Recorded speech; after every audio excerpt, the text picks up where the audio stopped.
at 6:04 p.m. Thank you all for coming out tonight, and thank you to those who are joining us via the internet this evening. We're going to start with our moment of silence and Pledge of Allegiance led by Mrs. Rooks. We're also going to keep in our moment of silence for our Phoenix firefighter and Liberty parent, Adam Cawthorn, that passed away. So please keep the family in your thoughts.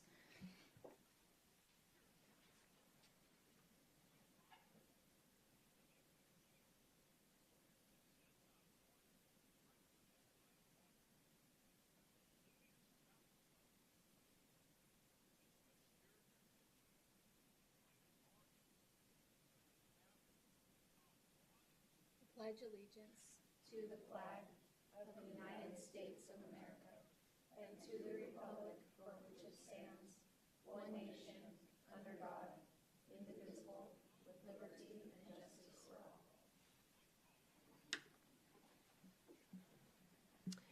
Thank you. I'm going to ask you to bear with me. My Word docs is not working, and I don't need it to because we're doing voice votes. We wanted to excuse Mrs. Ewing this evening. She had a family matter come up, and she is joining us via phone. So we'll be doing voice votes this evening, but just be patient because I won't have the updates as they come in. Moving on to section 3.1, we have address agenda and consider adoption or recommending changes. Mrs. Ewing, do you have any changes you'd like to make this evening? I don't, thank you. All right, Mr. Sandoval? I don't. Thank you. I would like to pull 5.4 off of consent. We have a public comment tied. And other than that, I'm good. Mrs. Rooks? I'd like to pull 5.20, the new course proposals. Wonderful. And that was it.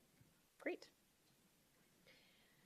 That being said, I propose that we accept tonight's agenda minus 5.4 and 5.20. I'll second that. We have a motion made by myself and a second made by Mr. Sandoval. Please take us through a voice vote.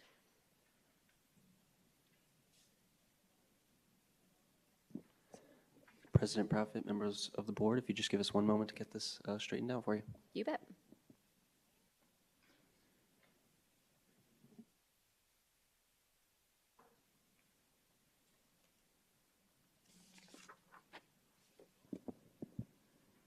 We are ready for our voice vote. David Sandoval, Yes. Heather Rooks, Yes. Melissa Ewing, Yes, President Proudfit, Yes.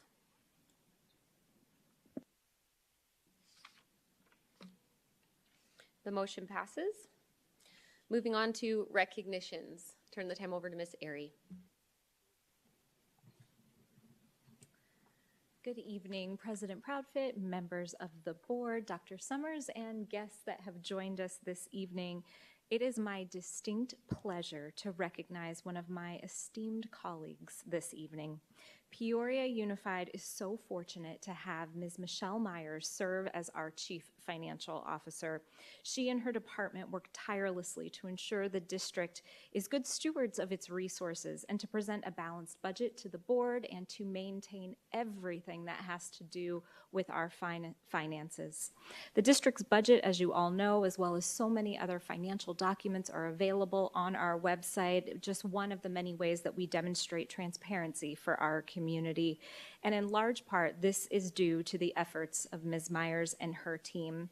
This evening, we are recognizing them as they are responsible for receiving 2 financial awards for the 34th consecutive year. Truly something to celebrate. The first award is the Certificate of Excellence in Financial Reporting from the Association of School Business Officials, or ASBO, International. This is for their work producing the annual comprehensive financial report for the fiscal year that ended June 30th, 2023. The second award is the Certificate of Achievement for Excellence in Financial Reporting from the Government Finance Officers Association, also for the annual comprehensive financial report for the fiscal year that ended June 30th, 2023.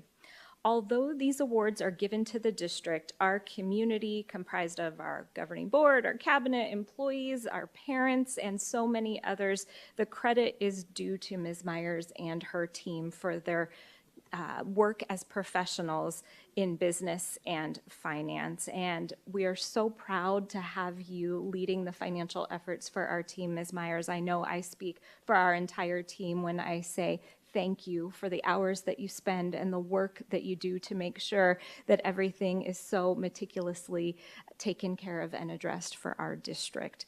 We have something we'd like to present to you this evening, so if I may ask you to come in front of the dais, and Dr. Summers, if you would please come forward as well. Certainly, we'd like to make sure that we appropriately and officially present you with the awards this evening. And we'll begin first with the Certificate of Excellence in Financial Reporting from ASBO International. We could clap, I think. It's certainly worthy of... And if you can hold all of them, there's more where that came from. The next one is the Certificate of Achievement for Excellence in Financial Reporting. So we'll present that one to you as well.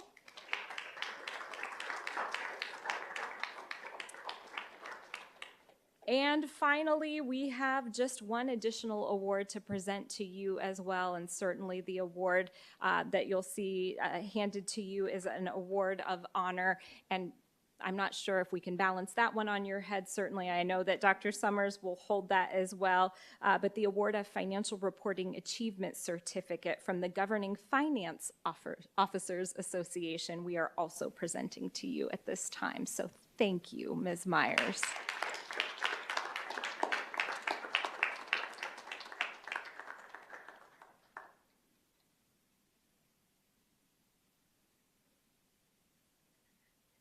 And certainly, I know there are many team members that support your efforts, and I see them here as well. So, Ms. Myers, if they could stand so we could give our business team a big round of applause. Thank you for all that you do.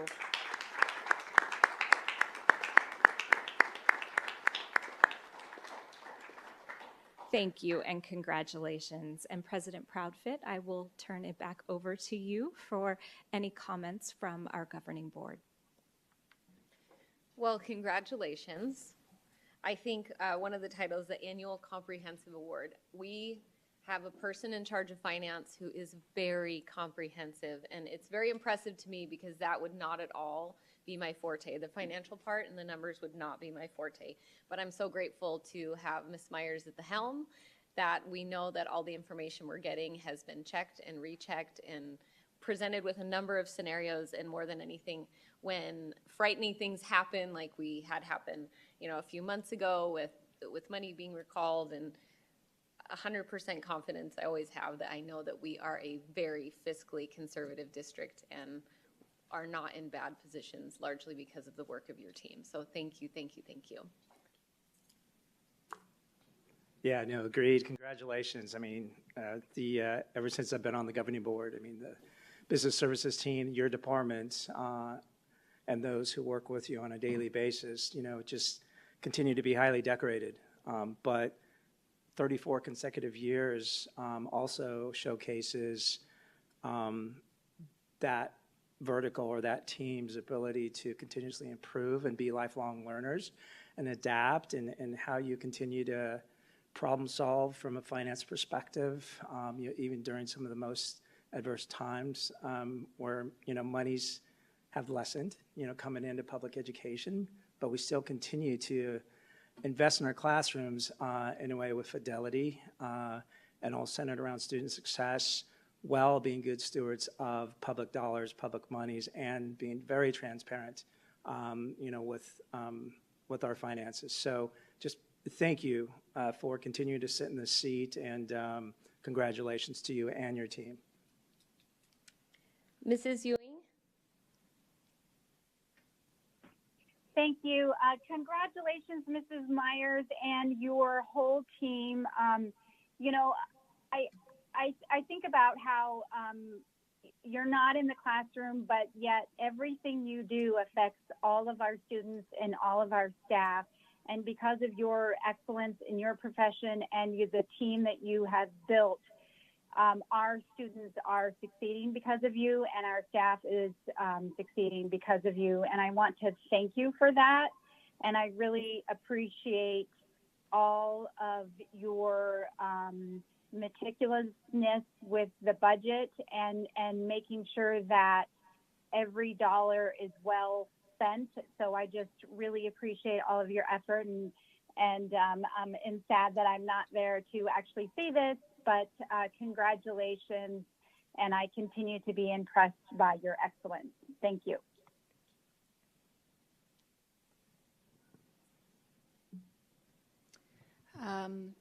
So what I will say is at each board meeting that I've had questions regarding the budget, you are always able to answer it for me. Even I know I ask a lot of questions, so thank you for bearing with me with that. I appreciate that part. And obviously, thank you to you and your team. I know it is a lot of hours to work and to make sure that these kids in the schools have everything that they need to succeed. So thank you for always being prepared at our board meetings and answering all of our questions. And congratulations on your awards.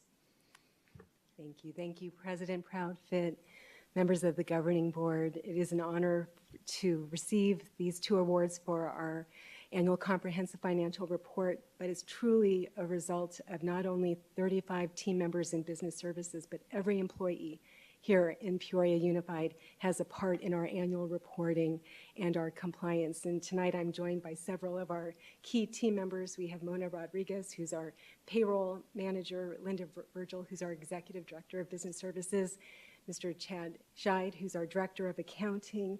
We also have Leslie Barwick, who is our purchasing manager, and Veronica Fabella, our business analyst, and you'll see some of her work later on tonight. Everyone plays a part, and I just want to say thank you. Thank you to our team and to everyone who contributes to the success that we're recognizing tonight. Thank you.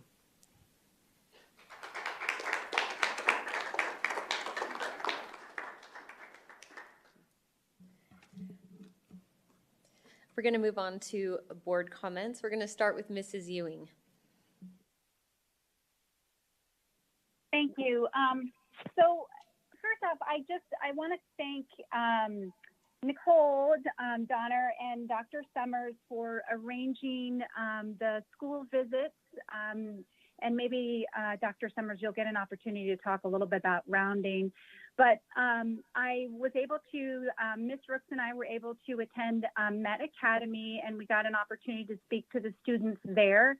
And that was a really great opportunity to hear their career track they're going after and all of the great opportunities that they have through the Met Academy.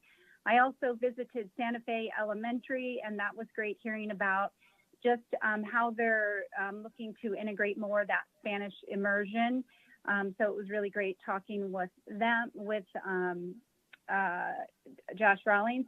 And then Foothills Elementary School, it was great to hear about their growth that they've had and achievement, and also the decrease in the absenteeism rate, and just the great effort that entire team over there has been putting forth towards that. And they're doing great things over there.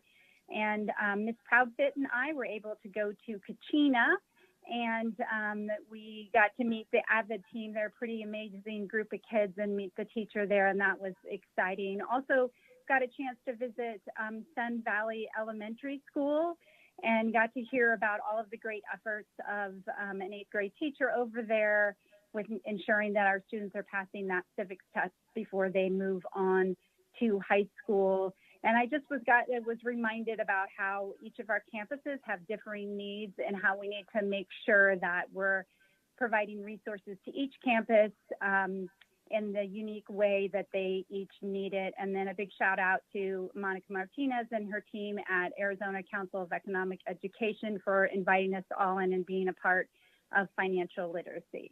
And that's all I have, and looking forward to hearing from everyone else. Thanks. Thank you. Mr. Sandoval? Yeah, thank you. So I have a few items. I'll start off with the, Centennial's girls golf team. I always go out and support one of their tournaments. They played Ironwood last Monday.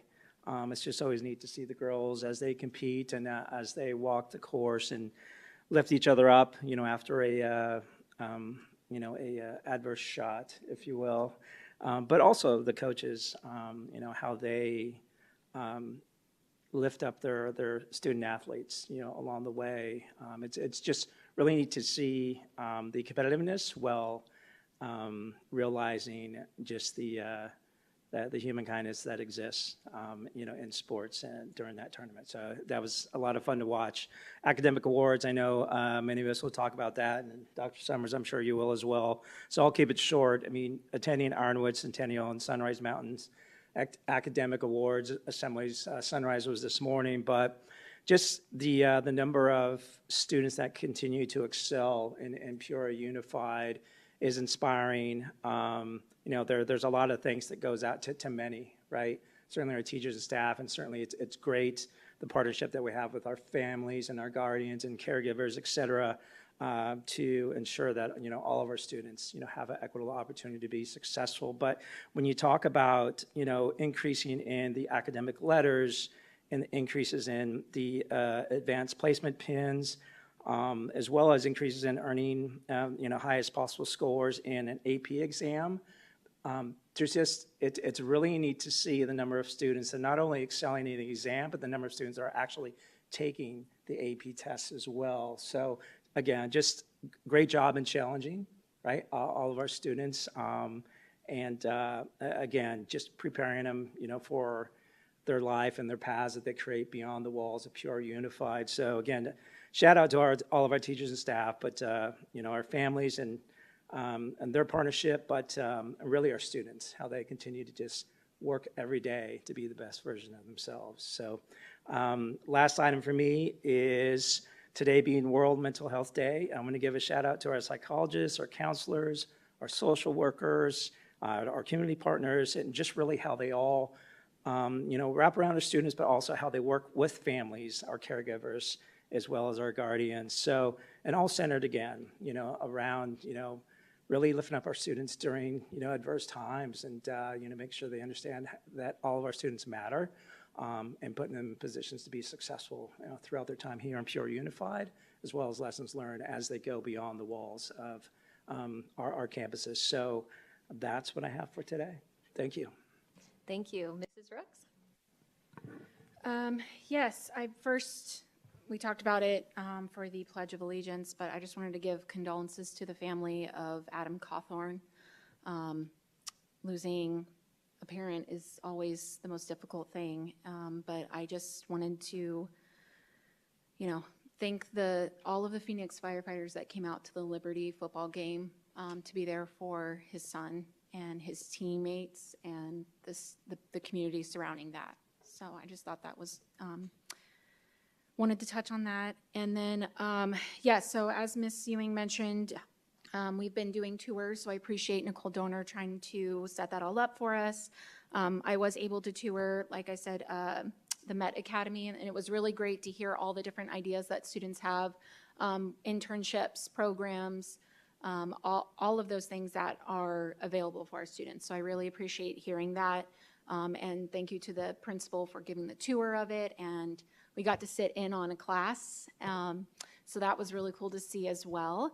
And then I did end up touring Sundance with Dr. Summers first before the Arizona Council on Economic Education. We did a reading story with Dr. Summers. He was my partner that day. But what was great is touring each classroom and seeing the second graders, the third graders, the teachers. They were on task. They had all their lessons out, and it was just very cohesive in each classroom that we went to. And the students were engaged in learning, so I really appreciate seeing that.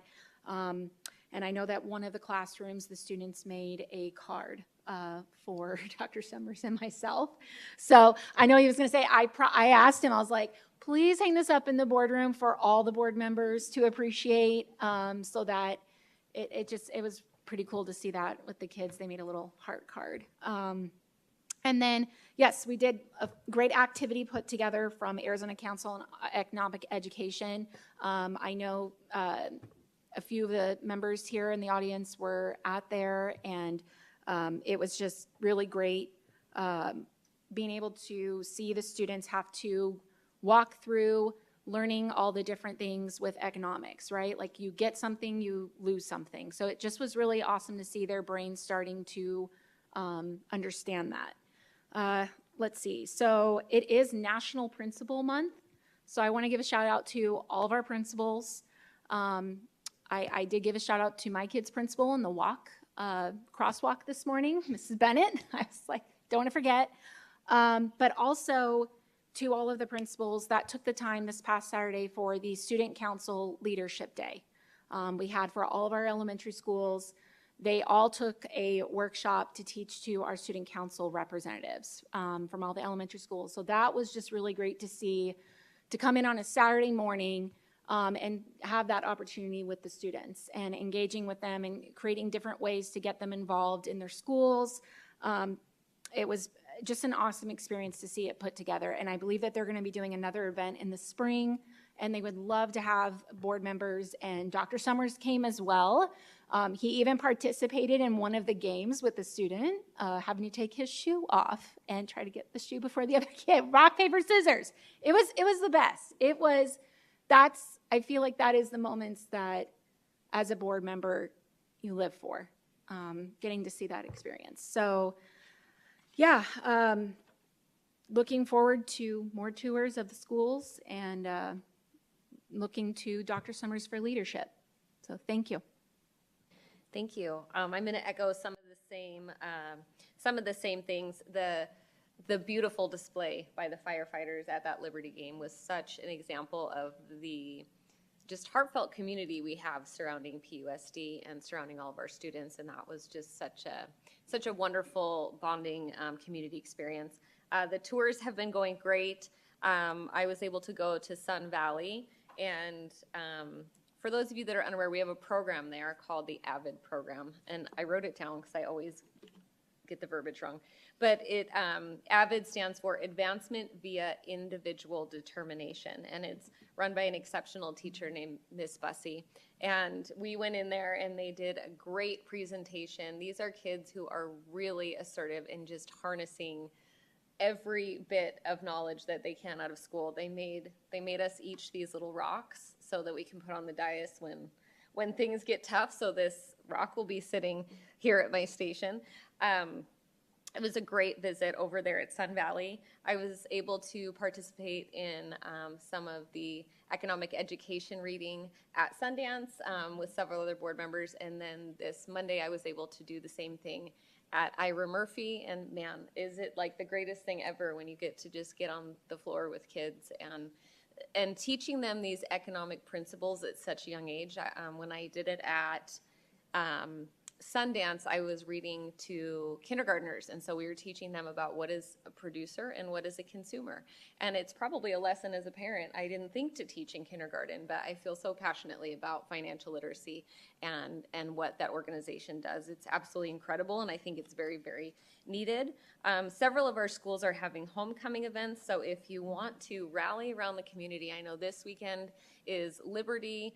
A few of them have passed already, but what a great events to go to if you want to experience the community rallying around the schools. We've had academic awards, so I've been able to go to Ironwood Centennial and then this morning at Sunrise. And one thing that struck me really powerfully at Sunrise is, so they give academic letters. So you can get essentially a varsity letter for lettering in academics, which I think is really great opportunity. And what struck me is the largest group of kids that were academically lettering by far were the seniors. And you kind of see this momentum building. So the smallest group was the sophomores and the momentum building. But that was such a powerful statement to me because I would have thought it would have been the opposite. The kids come in all gung-ho, ready to go. And then by senior year, they might be checking out and looking on to bigger and better things. But it was exactly the opposite. And the amount of seniors this morning at Sunrise that were getting their academic letters was really, really impressive. And it speaks to the good work that we have going on in the high schools. Thank you for bringing up Principals Month. We have some exceptional administrators in our district. And if you have the opportunity to be on different campuses or have your kids attend different campuses, you can just see the absolute impact on culture that a principal has. And each one of our schools has a very different feel to it based on the principal, and each one is so special and so unique. I think our principals do an exceptional job of creating culture on our campuses, which leads to better outcomes for our students. Mental Health Day, I wanted to give a shout out to our crisis intervention team, who, unfortunately, with a district this large, there's a lot of tragedy that happens to families in our district, to students, death of parents, and the crisis intervention team, which is our mental health professionals, do such an exceptional job of wrapping their arms around those communities when they experience those tragedies. I did want to give one more shout out. I was able to go last night to Coyote Hills and Peoria Traditional. They had an awesome fall choral concert led by Mrs. Jensen, and I was shocked. I have 4 kids. I was there for my youngest, but I've been to some choral concerts. And being 2 months into school, these kids nailed it. They did so good. It was such an exceptional, just a great concert and a great community gathering. So I wanted to say thank you to Mrs. Jensen for that. Okay, there was one more. Okay. I also had the opportunity, I was at the Kellis and Sunrise volleyball game. I wanted to give a shout out to facilities, because Kellis, if you have not been to that high school, is such an exceptionally gorgeous campus. Man, they do such a great job with facilities over at Kellis. And again, it's always great to go to the sporting events and see the camaraderie that exists, especially when it's an in-district matchup. Just the friendships and camaraderie. It's such a great part of education. So there's lots more good things, but we'll turn the time over to Dr. Summers, because I'm sure he has lots more that he wants to share. Well, thank you, President Proffitt, Governing Board, Cabinet, and guests. I think you guys took a lot of the thunder from me, but it's actually really good to hear the share out of the experiences, because there's so many great things that are happening in our district. I do want to take a moment as we are here with a couple of new staff members that are supporting our meeting. So I want to extend a welcome to Ms. Azure Cuthbert. And Azure is coming to us from Marshall Ranch Elementary, where she has been a number of roles and is still currently in the principal secretary role, but she is helping us out in the governance board meeting support capacity in support of Griffin and doing some onboarding with us and learning the ropes. So thank you, Azure. We're glad you're here. Also want to give a shout out to Dr. Adam Larson, who's joining us, our Executive Director of Facilities, in Mr. Kevin Molino's stead, who is enjoying a vacation. Well-earned vacation, I should say. So we'll be welcoming him back, but thank you for your support over the past couple of weeks, Dr. Larson. And so you all touched on a few things, and thank you, Mrs. Rooks, for reminding me that the competition that you alluded to at the Leadership Day wasn't much of a competition. I think I lost within the first few seconds, but I was a good participant. But I certainly did want to call out and just express appreciation for the staff, the students, and the student council advisors who really contributed to the success. So there were a number of presentations on leading with positivity, building trust, embracing vulnerability, focusing on empathy, active listening, fostering a growth mindset, as well as other core leadership principles. There was even a session on parliamentary procedures, which was something that I think, I know we were nodding in agreement. We can also do our part to make sure that we're doing well with that.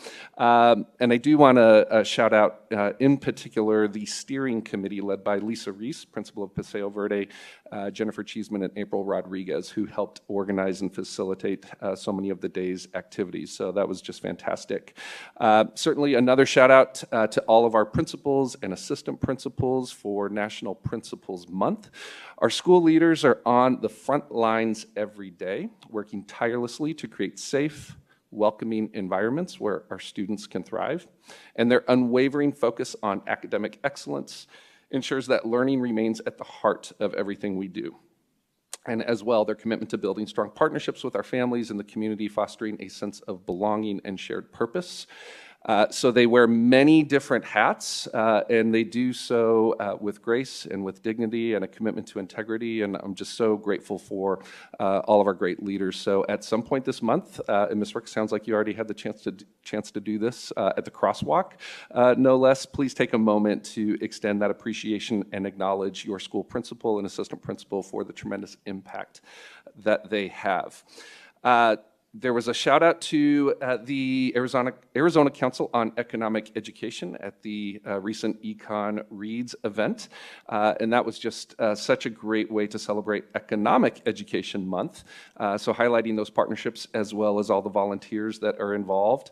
And really expressing those concepts that you shared earlier relative to financial literacy and learning about the choices that our students make at even the youngest of ages. So we're just grateful for everyone who's a part of that.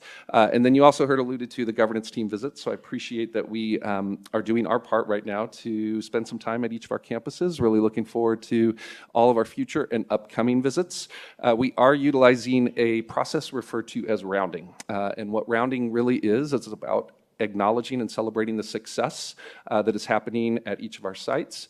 It's about learning about how our students are learning, how our teachers are preparing for that learning environment, as well as acknowledging challenges and barriers and looking at ways that we can continuously improve. So thank you for those coordinated efforts and all the support that you are providing. And the heart that you mentioned and some of the artifacts, they're right on my desk, so we'll just have to bring them out at some point and share those, because it really is touching when you hear from our students, their recognition of us being on their campuses and in their classrooms and elevating that experience. So thank you for that. Also want to share that at 6 p.m. on Tuesday, October 22nd at Centennial High School, this will be our 3rd annual Peoria Unified Marching Band Showcase.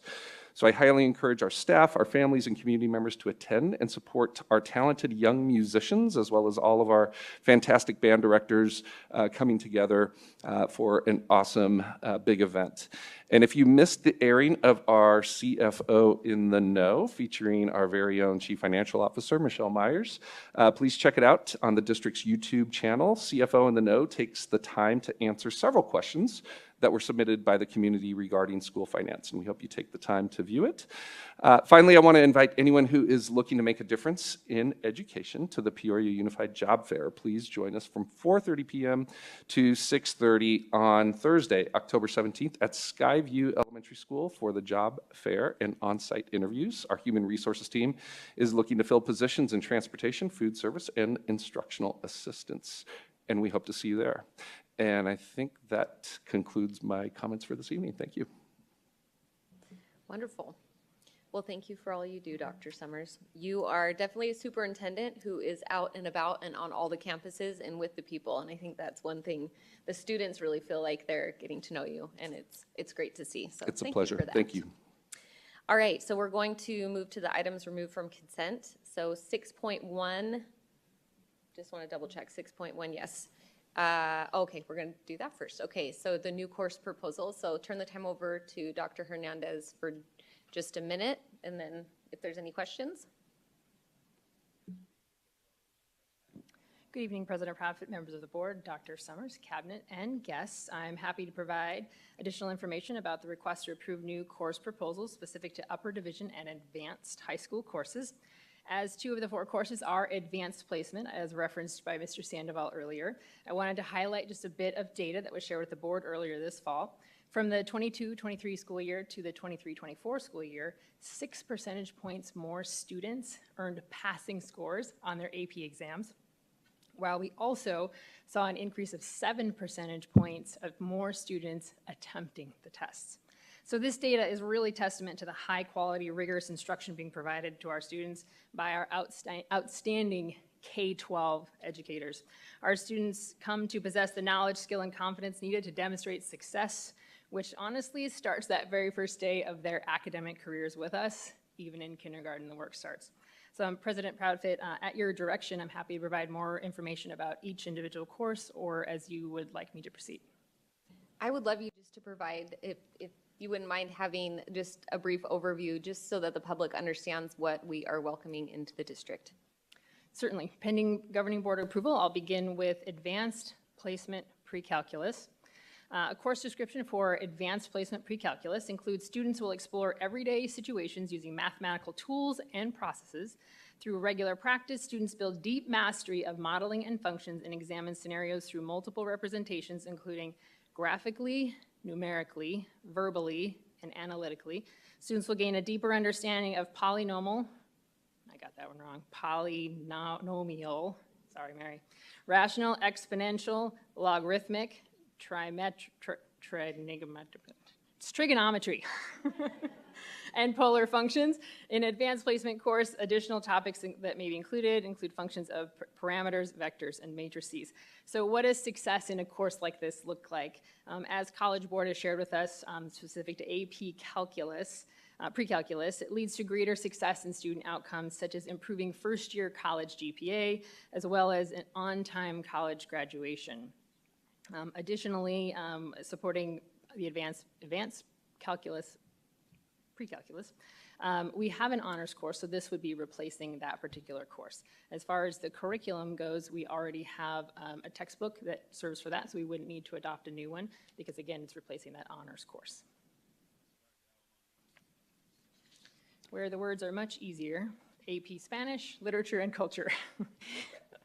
AP Spanish Literature is equivalent to a college-level introductory survey course of literature written in Spanish. Students continue to develop their interpretive, interpersonal, and presentational skills in the Spanish language, as well as critical reading and analytical writing as they explore short stories, novels, plays, essays, and poetry from places such as Spain and Latin America. What does success benefit our students from in taking this particular course? Our students here, the AP course develops students' critical thinking skills and cultural awareness and is valuable in diverse academic fields. Students will also become more prepared for career in fields where bilingual skills in Spanish are highly valued in the business, healthcare, education, and first responder areas. In addition, studying AP Spanish promotes more empathy and global understanding through literature and cultural studies. And for this particular course, we would, pending governing board approval, seek an adoption for this textbook.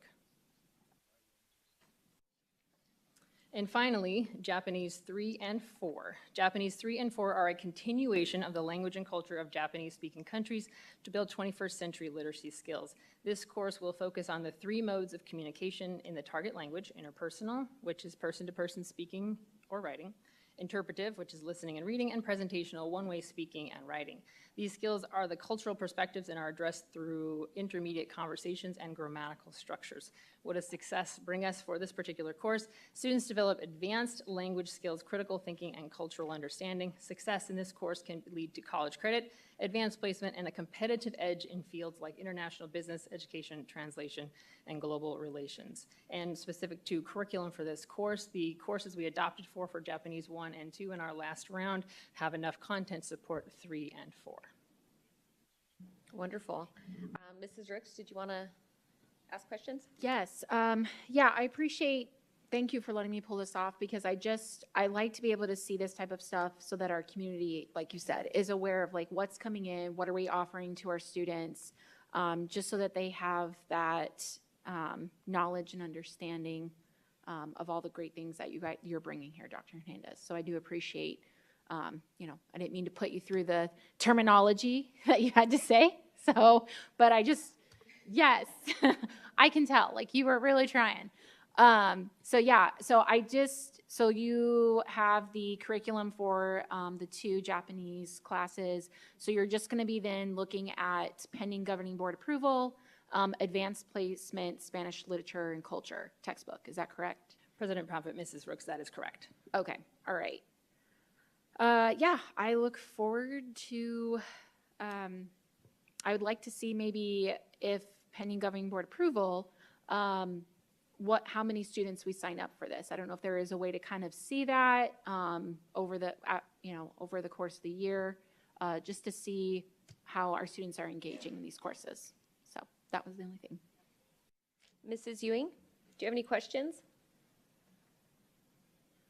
I don't have any questions. I was just going to say I really appreciate how we're always looking at how our classes in high school can align and help our students be successful in college. And so I just really appreciate that work that is always done by our academic team. And I also appreciate the diverse classes that our students can take and how it definitely launches them and allows them to be successful beyond our walls in their schools. So I just really appreciate this, and I'm looking forward to these being available to our students. So thank you. Thank you. Mr. Sandoval? Yeah, I concur with that, what was just said. I mean, Dr. Hernandez went over the benefits of, integrating these types of courses into, our overall products and services, if you will, as a district, right? And all very much aligned with why we're here from an infinite mindset perspective, and aligns with our mantra of every student, every day, prepared to shape tomorrow, right? So, yeah, making sure they have the agency and confidence to develop and navigate their own path, as they exit our walls. So thank you.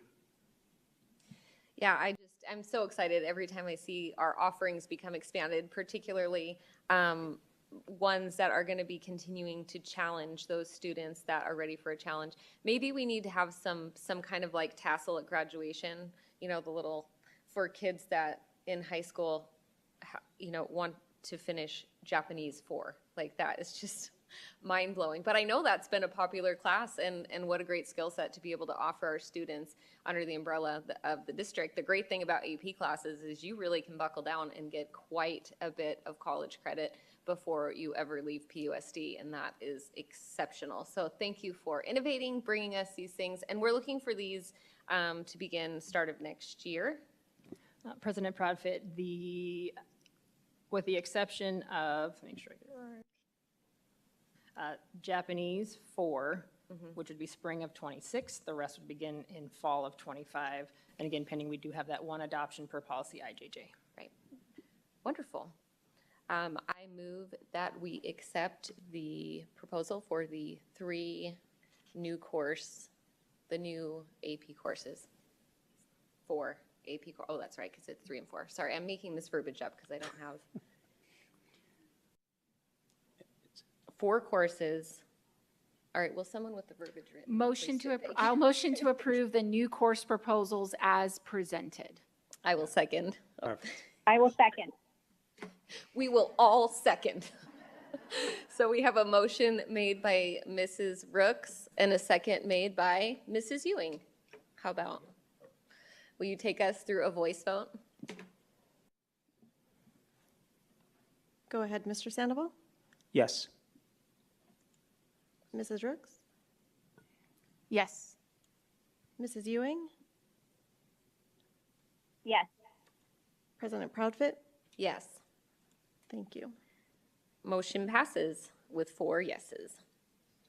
All right, we're going to move on to 6.2, which is staff travel requests. We do have a public comment tied to this, so Mrs. Tepzan.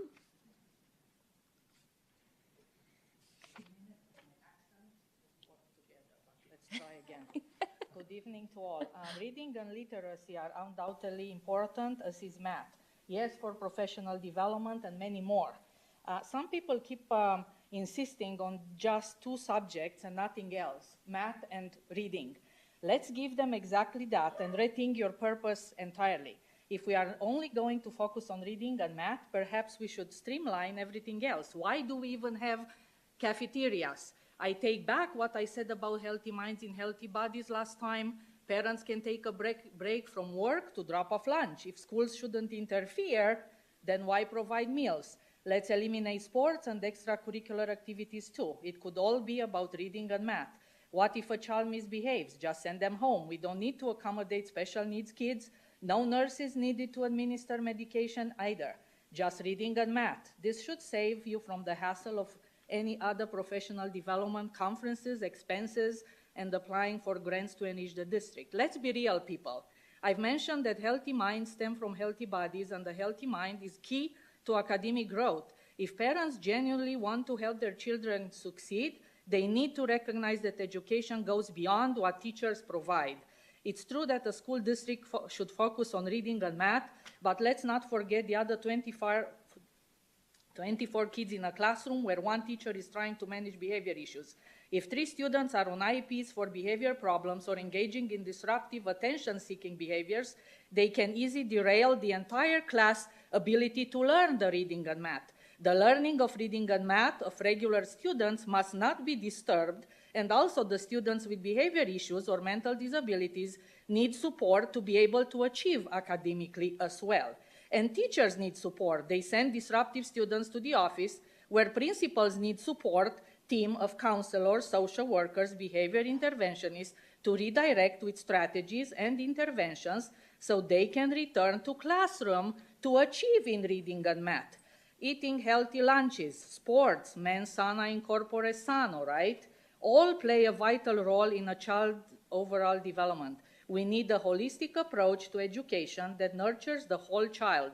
This morning on Sunrise Mountain High, there was an impressive award ceremony celebrating student achievements. Mrs. Proudfit and Mr. Sandoval, the usual attendees, were among us all. If the typical critics in this boardroom actually participated in events like this, they would see the sheer number of outstanding students recognized for their hard work and academic excellence.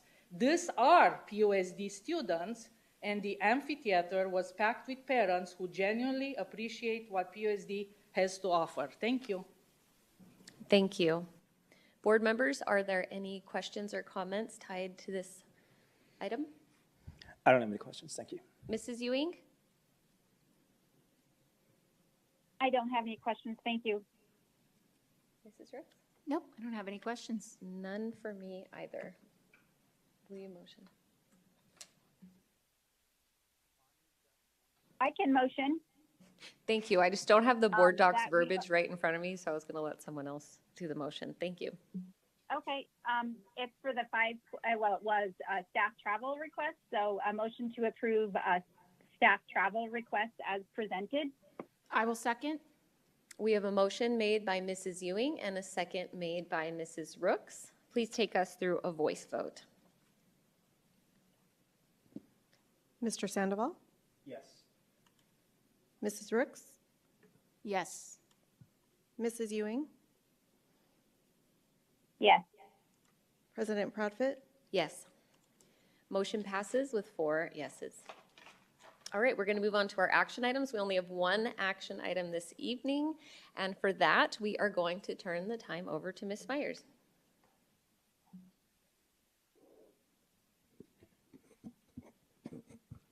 Good evening, President Proudfit, members of the Governing Board, Cabinet, and community. Thank you for the opportunity to provide information regarding the fiscal year 2024 annual financial reports for the Peoria Unified School District. Tonight's presentation will include an overview of the 2024 Annual Financial Report, or AFR, and related annual reporting requirements and associated reports. I will also highlight maintenance and operations, capital and classroom site fund expenditures, and budget carry-forward amounts in addition to expenditure totals for grants and select cash-controlled funds. Also included in the presentation is a summary of expenditures by function and website information where our community can view current and past annual financial reports, budgets, and audited financial statements. One of the 4 perspectives of the district's strategic plan is stewardship of resources. Annual financial reporting is part of the strategic perspective to solidify and adhere to effective policies, practices, and accountability for district resources. The annual financial report includes budget and actual summary information for expenditures, and fund balances for all district funds for the fiscal year end, and is required by state statute to be approved by the Governing Board and submitted to the Arizona Department of Education by October 15th. In addition, a separate food service AFR, K-3 reading AFR, classroom site fund narrative are also attached to this agenda item. The district is also required to generate school-level expenditure reports and to submit those reports to the Arizona Department of Education, which becomes part of the district school report card. and meets the Every Student Succeeds Act federal grant reporting requirement for the fiscal year. The financial reports are compiled in accordance with state statute and guidance from the Arizona Auditor General and the Arizona Department of Education. The Superintendent of Public Instruction subsequently compiles every Arizona school district AFR information and reports to the governor and the legislature by January 15th each year. The annual financial reports are also reviewed as part of the district's fiscal year 2024 annual financial audit, which is currently underway. The AFR and associated year-end reporting is managed by the Business Services Department. I would like to thank the entire Business Services Department and team for their efforts during the year-end close process, including our budget analyst, Veronica Fabella, and Araceli Angel for their assistance preparing the 49 reports that are attached to this agenda item this evening. The fiscal year 2024 annual financial report is a review, a look back of the most recent fiscal year end, and it is a financial representation of district-wide activities related to teachers and staff supporting students' learning and teaching throughout the school year. To put the annual expenditures into perspective, it is important to review the positions and programs that the district supports. Peoria Unified is the largest public employer in the city of Peoria and one of the largest public school districts in the state of Arizona. Fiscal year 2024 M&O expenditures supported educating more than 34,700 preschool through 12th grade students at 43 schools. The district employed 3,700 full and part-time employees during the year, including 2,059 teachers and certified staff and 1,489 classified staff representing bus drivers, food service workers, nurses, warehouse maintenance, and administrative support staff positions. Bus drivers transported our students over 2 million miles during the year, and food service workers served over 4 million meals and snacks to students during the 23-24 school year. Each year in July, Peoria Unified adopts an annual expenditure budget for the fiscal year that includes budget amounts for maintenance and operations expenditures. Also referred to as M&O, this fund is where most of the day-to-day expenditures take place for the district. M&O expenditures include salaries, employee benefits, supplies, utilities, fuel, contracted purchase services, and other operational expenditures not of a capital nature. This fund is divided into multiple programs. The main programs are regular education, special education, and pupil transportation, as well as the K-3 reading program. For reporting and accounting purposes, each of the programs is further subdivided by function, including instruction, support services, and operation of non-instructional services. The total M&O expenditures cannot exceed the adopted budget limits. In fiscal year 2024, $285,658,160 of the district's budget expenditures were in maintenance and operations, and 87% of our M&O expenditures were for employee salaries, benefits, as well as contracted employees and purchase services. The $27 million M&O budget balance carry forward is 8.7% of the fiscal year 2024 budget, and the M&O budget balance carry forward in recent years has been 8 to 10%, which is in part a result of eligible expenses being included in ESSER and related COVID relief grants and state of Arizona one-time payments to public school districts.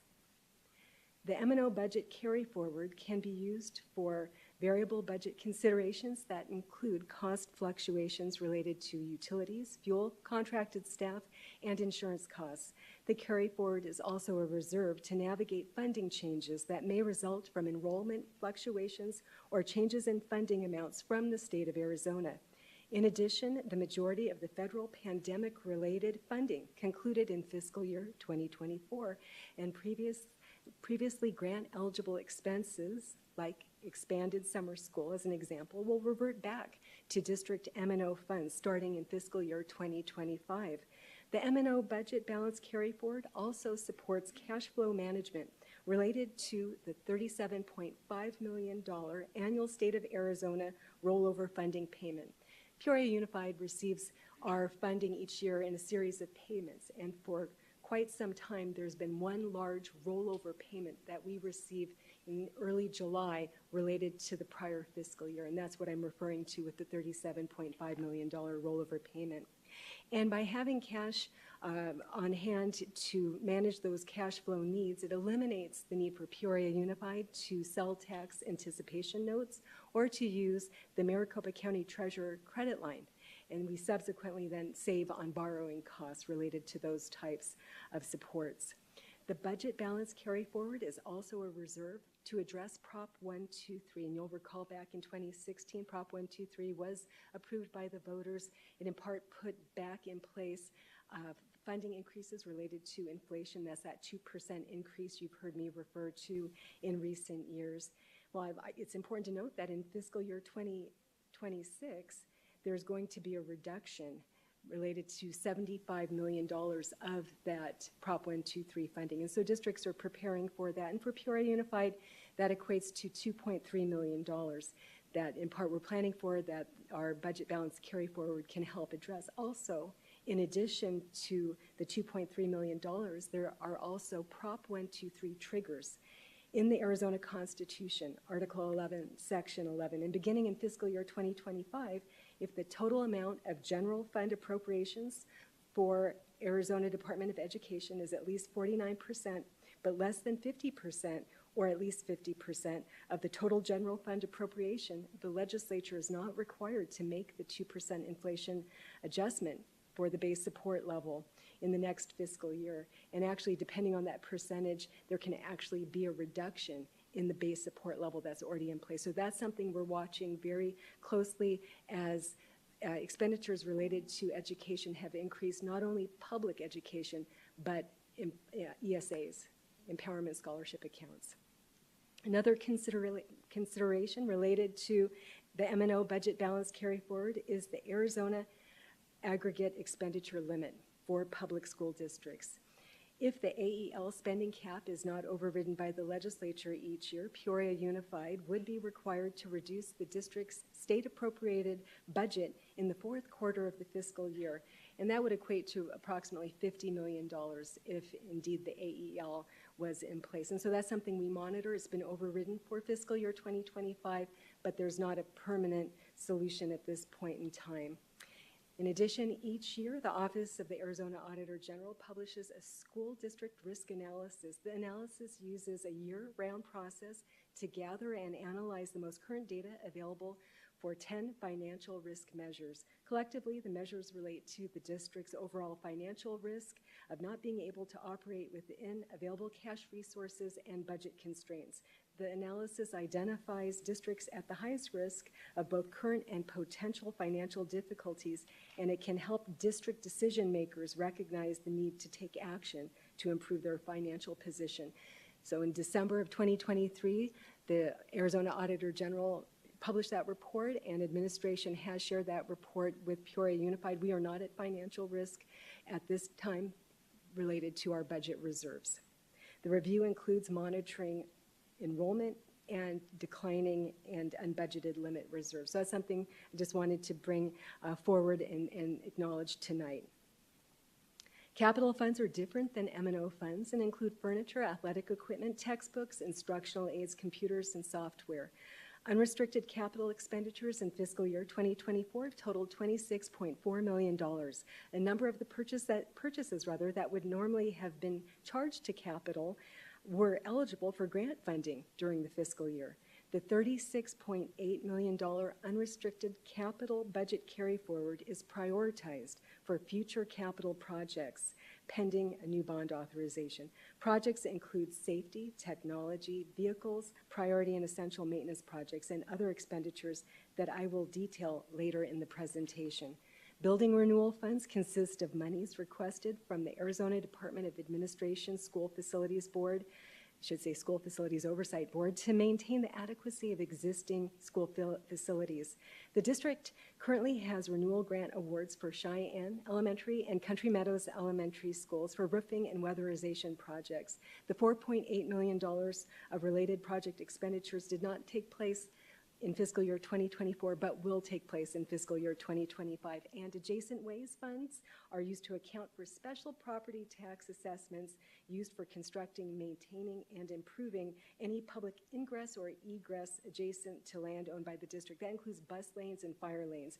And in fiscal year 2024, the district had $228,339 of expenditures from this fund.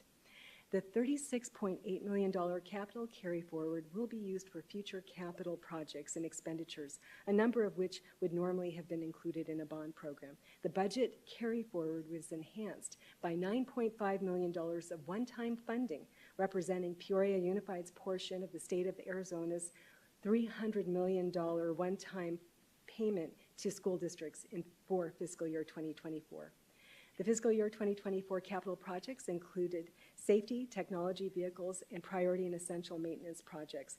Future capital expenses to be funded from the carry forward are detailed on this slide, and they include technology purchases at $5 million, Liberty High School education building and Lake Pleasant Elementary education building construction at $8 million and $3.2 million respectively, and future textbook adoptions at $6 million.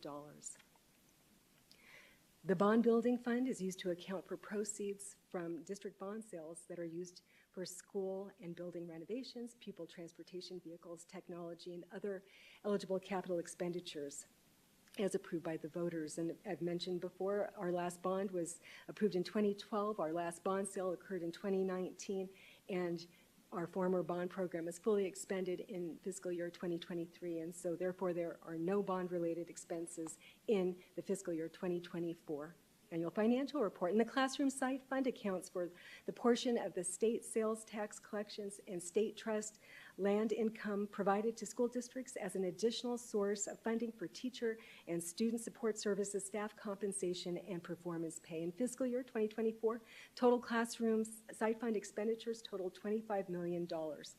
As the budget team has worked over the last couple of years, and especially this last spring, a lot of attention was focused on the $41.9 million budget carry forward in classroom site fund. And a portion of that carry forward was prioritized subsequently each fiscal year going out for 10 years. And embedded in that prioritization to draw down that carry forward included the increase to $51,000 for the 2025 certified placement schedule and expenditures related to that this year and in future years, the 10% increase to the classroom site fund portion of eligible staff's compensation, as well as the additional $300 increase for eligible staff who had been with the district for 4+ years. And of course, that carry forward will be a priority in this year's budget team's work to see if there are additional compensation incentives that could be funded from that carry forward. Another category of funds used for operating and capital expenses is special projects. These are federal and state grants which are used for supplemental educational programs, including Title I, Title II, Individuals with Disabilities Education Act, also referred to as IDEA, E-rate, and Medicaid in public schools. Guidelines for accounting and reporting of these funds are set forth by the Arizona Department of Education and Federal Uniform Grant Guidance. And in regard to the district's grant compliance, I will note that the district recently had a fiscal year 2023 ADE fiscal monitoring for the district's federal grants, including ESSER 3, and I can report that the district did not have one finding with that review.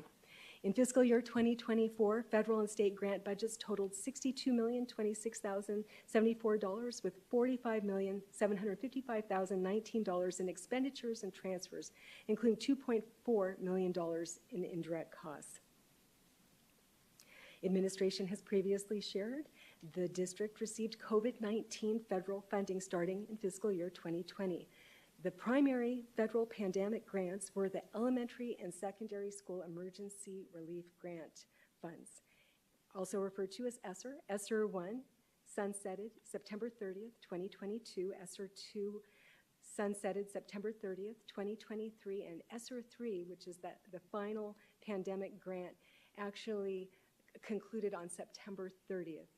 And so we are reporting in our fiscal year 2024 AFR, the expenses related to the last fiscal year, but I will share that when we bring forward the fiscal year 2025 AFR, you'll see that in the first quarter of the fiscal year, there were some ESSER 3 expenses related to ESSER 3. And what we can highlight is that over the life of the grant, expenditures have supported technology, summer school, enhanced student learning opportunities, substitute teachers, contracted staff, employee recruiting and retention, and the district's most recent math and science textbook adoptions.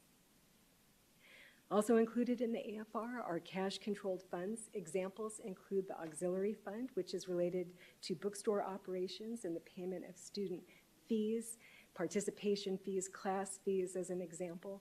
The Civic Center Fund, which accounts for the rental of school facilities to third parties in the evening or on weekends. Indirect costs, which represent overhead expenses like utilities, support staffing, administrative, and operational costs that are not readily identifiable with a particular grant and that are charged to the grant at an approved ADE rate. Gifts and donations payments, which consist of corporate, individual, and developers' assistance donations, and the tax credit fund, which is used to account for revenues and expenditures in support of extracurricular activities and other eligible school expenses. As the graph details, with the exception of indirect cost and gifts and donations, developers' assistance revenues, and associated expenses, the majority of our cash-controlled funds had similar revenues and expenses for the year, and are similar to fiscal year 2023. And what we have here is the beginning fund balance, and that's what's circled. For last fiscal year, revenues and expenditures, ending fund balance, which became the beginning fund balance for fiscal year 2024, revenues and expenses, and where those funds were at on June 30th. And a complete listing of cash-controlled funds are available in the AFR attached to this agenda item on page 6.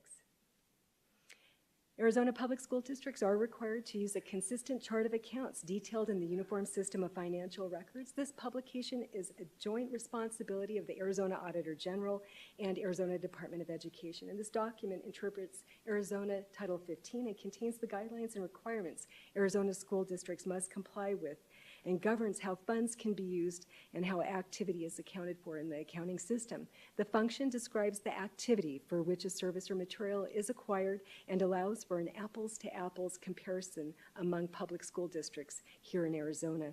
Over the last several years, classroom instruction-related expenses in M&O, capital, and classroom site fund have been consistent related to instruction, administration plan, and transportation costs.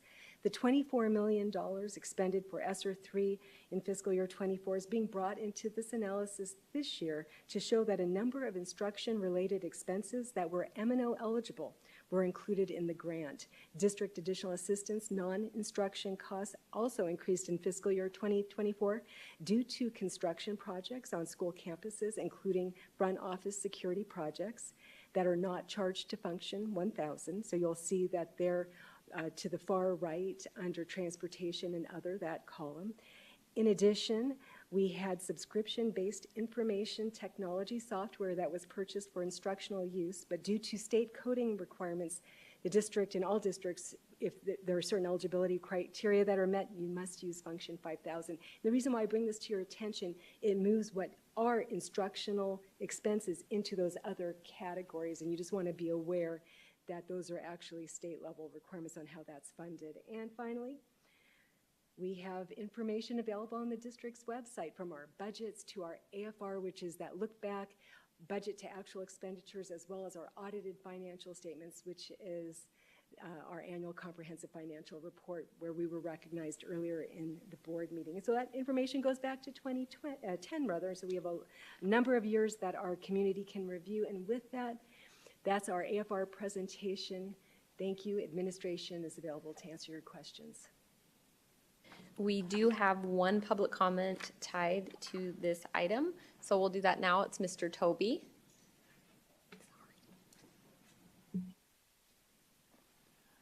Good evening. Just a couple of questions on the budget. For, I think it's slide 9, talks about the unrestricted capital. It highlights the 26.6 million for the under expenditures, asking if that's the same as what's on page 10 outlined for the expenses for balance carry forward That's 22.2. I know there's a difference of about $4 million. Is that the weatherization? I was trying to follow that conversation about the weatherization of Cheyenne and the other building. Is that where that discrepancy comes from as far as those unrestricted capital expenses from page 9 and page 10? And then the $36 million amount for the unexpended budget carry forward. What's going to happen with that? If the bond passes, what's going to happen with those funds? Are those going to continue to stay in the reserve trust fund, or is there another plan for it? And if the bond doesn't pass, then is that what we're keeping in reserves to accomplish some of those safety measures that are tied to the bond? So just wanted to learn a little bit more about those questions, if somebody could answer that. Thank you. Thank you. Give Ms. Myers a minute to come up. Again, I'm going to ask for the presentation to be launched again, please.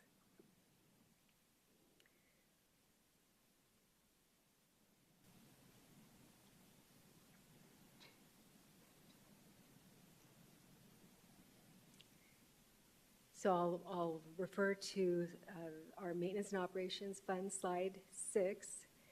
Maintenance and Operations is separate from capital. On our capital slide, there are 3 lines. Unrestricted capital is different than building renewal and adjacent ways. And during my presentation, I highlighted what those differences are.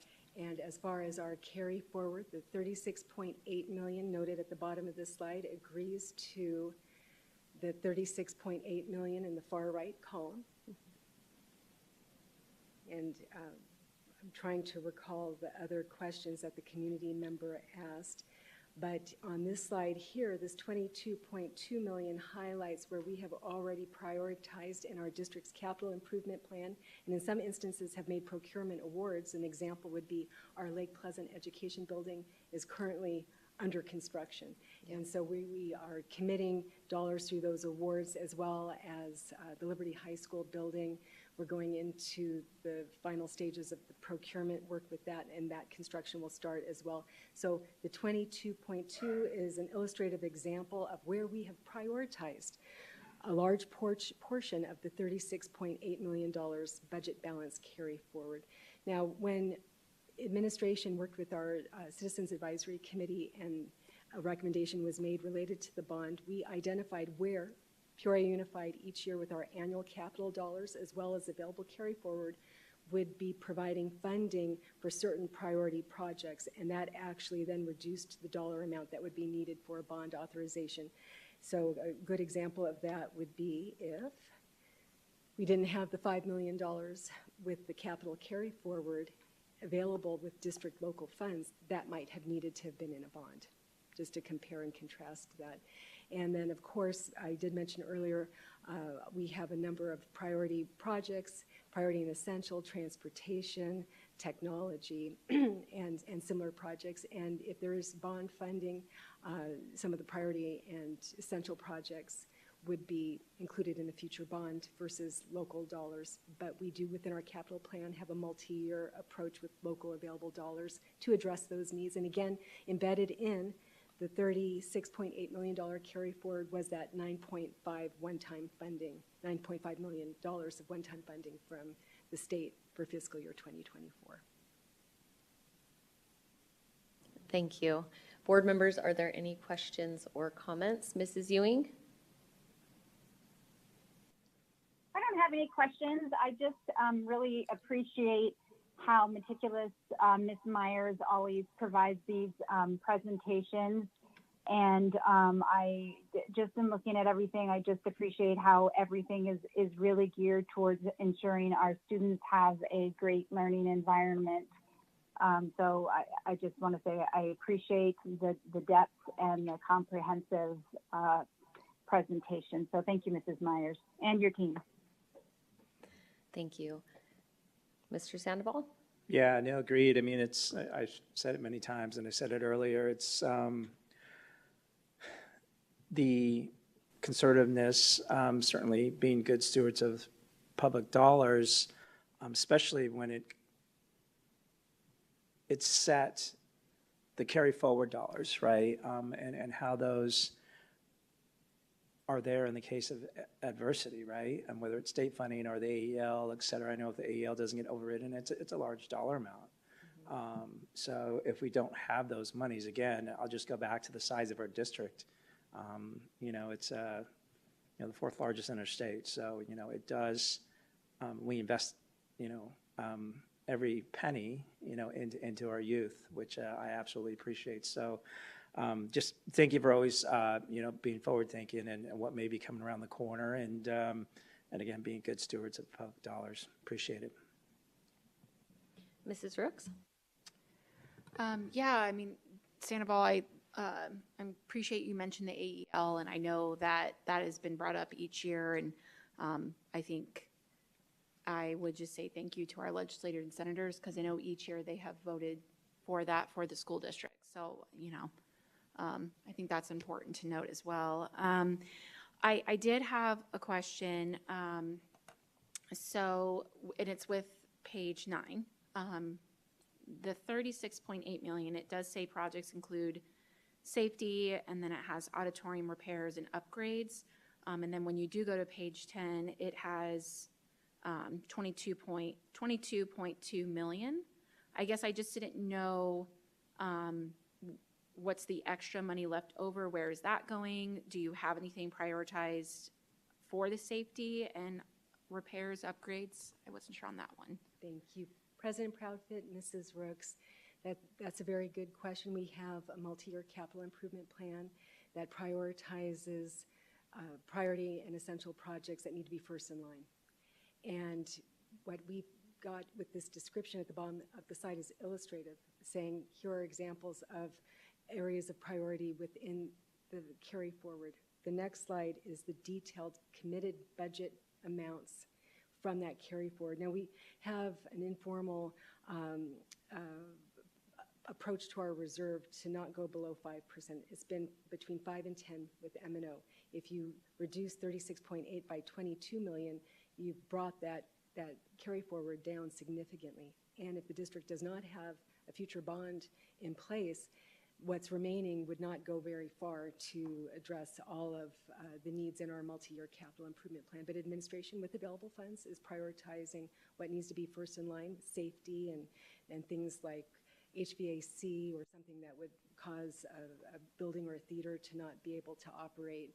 But again, this is a finite amount. There's annual funding, but we have prioritized 22.2 million of that carry forward actively for fiscal year 2025 and 26. Okay, so I guess my question would be, with the 22.2 million and how you have categorized that there for those next fiscal years, if the bond doesn't pass, will that look towards readjusting that with the safety and like the HVAC that you said? Will you re-look at those projects that are more critical, or? We have certain priorities also with technology regarding laptop replacements and infrastructure to support learning and teaching in our schools. So those are also examples of priority expenses that we have to manage. We have active construction taking place for the education building at our Lake Pleasant Elementary campus to support student learning. So some of these expenses are being actively incurred. What would happen with remaining carry forward or annual funding, we would have to make decisions, and it would be an evaluation of what is given up to address what then becomes a priority. And it would impact all of our plans for future textbook adoptions and those types of expenses as well. Okay, thank you. I guess I'll go, I had a bunch of notes here, so I'll try to go through my my questions, remember? I asked a lot. I believe with the classroom site fund page, I just was, where we have, the carry forward again of 41.9, are we really going to look at our teacher salary? Because I know that we have a lot of veteran teachers that have been really, questioning what has been going on with that process and having them up to the placement schedule versus new teachers coming in. And so I just didn't know with that 41.9 carry forward, is that really something that we are going to really utilize? Thank you. President Proudfit, Mrs. Works is actually being utilized at this time. And so in recent years where we've added 10% increase to the classroom site fund portion of an eligible teacher or instructional support, student support services staff members' compensation, or increases to performance pay, or those monetary add-ons, an additional 300 or a larger amount, that's an ongoing expense. And so what we've done, we've looked at that carry forward and we said, okay, over how many years can that carry forward support some of these incentives and modifications that we've made? And that also includes increasing our beginning placement schedule for certified teachers to $51 million. So embedded in a multi-year budget projection, that carry forward is being drawn down over time. So it's not just there in one amount to be prioritized. It has been prioritized in recent years. And you will see, just like we had from fiscal year 23 to 24, we're starting to see that come down, is allocated, is prioritized over several years. Okay. I believe was the ESSER 3 page. I don't know which one that was. Yes, thank you. It says here the ESSER 3 budget, it has on there software and licenses. Now, I've been a little bit familiar working through the grant management system through ADE's website. So trying to look at where everything's been allocated for the ESSER 3 money. I just didn't know with that software and licenses amount, is that where we purchased the multi-tiered system of support program? Thank you, President Proudfit, Mrs. Rooks. You'll recall that a number of years ago, I want to say it was 3+ years ago, when Mr. Gay brought forward our strategic plan, and it was approved by the governing board. Embedded within that strategic plan, also aligning to our ESSER 3 grant and associated budget, there was the multi-tier system of support software. So yes, that is in here. It was board approved at the time, AD approved by the budget as well. So yes, that is a true statement, but also the board approved it several years ago. Also, I might note, embedded in these expenses includes Canvas, our learning system, and a number of other supports, including Microsoft and data analytics. Okay.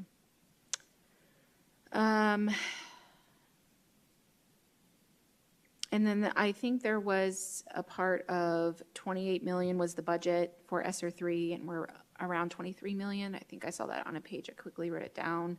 Yeah, at the bottom there. So do we have an idea of where the rest of the funds will be utilized? Thank you. President Proudfit, Mrs. Rooks, the remaining funds were expended between July 1st and September 30th in accordance with ADE's timeline. Our final budget revision was approved on time. We made all of the expenses, and when you see the summary here, that's what's tying back to the final budget and expenditures. So yes, that remaining dollar amount was expended first quarter of fiscal year 25. Okay, all right. Yeah, thank you for answering all the questions. I know I ask a lot. I just, for me,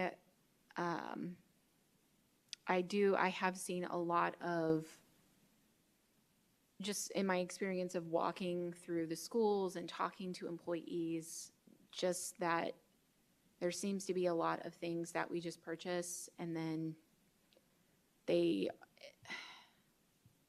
it's that frustration of at the top versus at the bottom with the school site levels. And so for me, it's just a little frustrating to see, and hear about teachers that classroom site money and looking at their pay and then, being told to come back in a year and be rehired at a different salary amount. So that's just the frustrating part of looking through this budget and just purchasing things that I don't necessarily believe, hearing from everybody that I have talked to, that is what they want at their school. So that's just something that I've heard over the past couple of years, and just the frustration of the spending. And I just think, I understand the technology purchases on here, but for me, it's making sure our schools are safe. And that safety project upgrade, I think, is just very, I don't know about factoring that in. That would just be something, making sure all of our front offices of our schools, every single one. So that's, yeah, I guess there's just a couple thoughts I had. Just And if I may, President Proudfit, Mrs. Rooks, members of the governing board, our governing board each year not only approves our proposed budget, but our adopted budget. Tonight's report is a look back on expenditures in alignment with that governing board approved budget. And you'll recall that with our adopted budget, over the last two budget cycles, we had highlighted those front office remodels for safety. And I know Mr. Molino's provided reports on that. That work has been done, and our entire community can see with those budget presentations, there are slides that highlight the safety initiatives that were in place.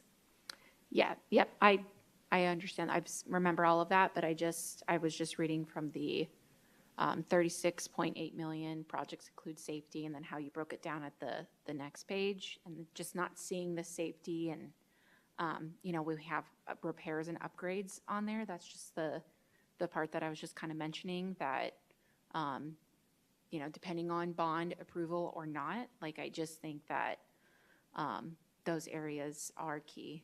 And yeah, so it's the only comments I have. Thank you. I wanted to say, for that 22.2 million that we've kind of referenced a few times, I'm grateful to know that there is a chunk of money set aside to get those very, very crucial safety things accomplished, in part, regardless of whether or not the bond goes through.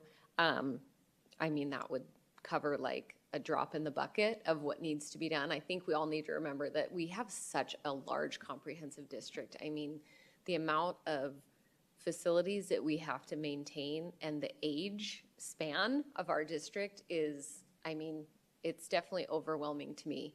And just the HVAC alone, I mean, we could spend unlimited amounts of money almost on just the HVAC. And yeah, that's really overwhelming. So thank you for, again, being fiscally conservative and having that chunk to ensure that we don't have a situation where our students are left without.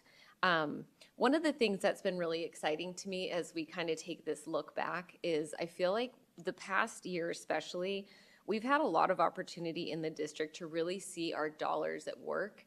I've been able to tour several of the schools. Actually, with Dr. Larson, was able to sit in on a meeting at Sunset Heights as they were working through their safety upgrades. And I think it's great for our community to be seeing those dollars actually at work on a lot of our elementary campuses. I was able to go to Lake Pleasant, and yeah, that work is rocking and rolling over there with their new building.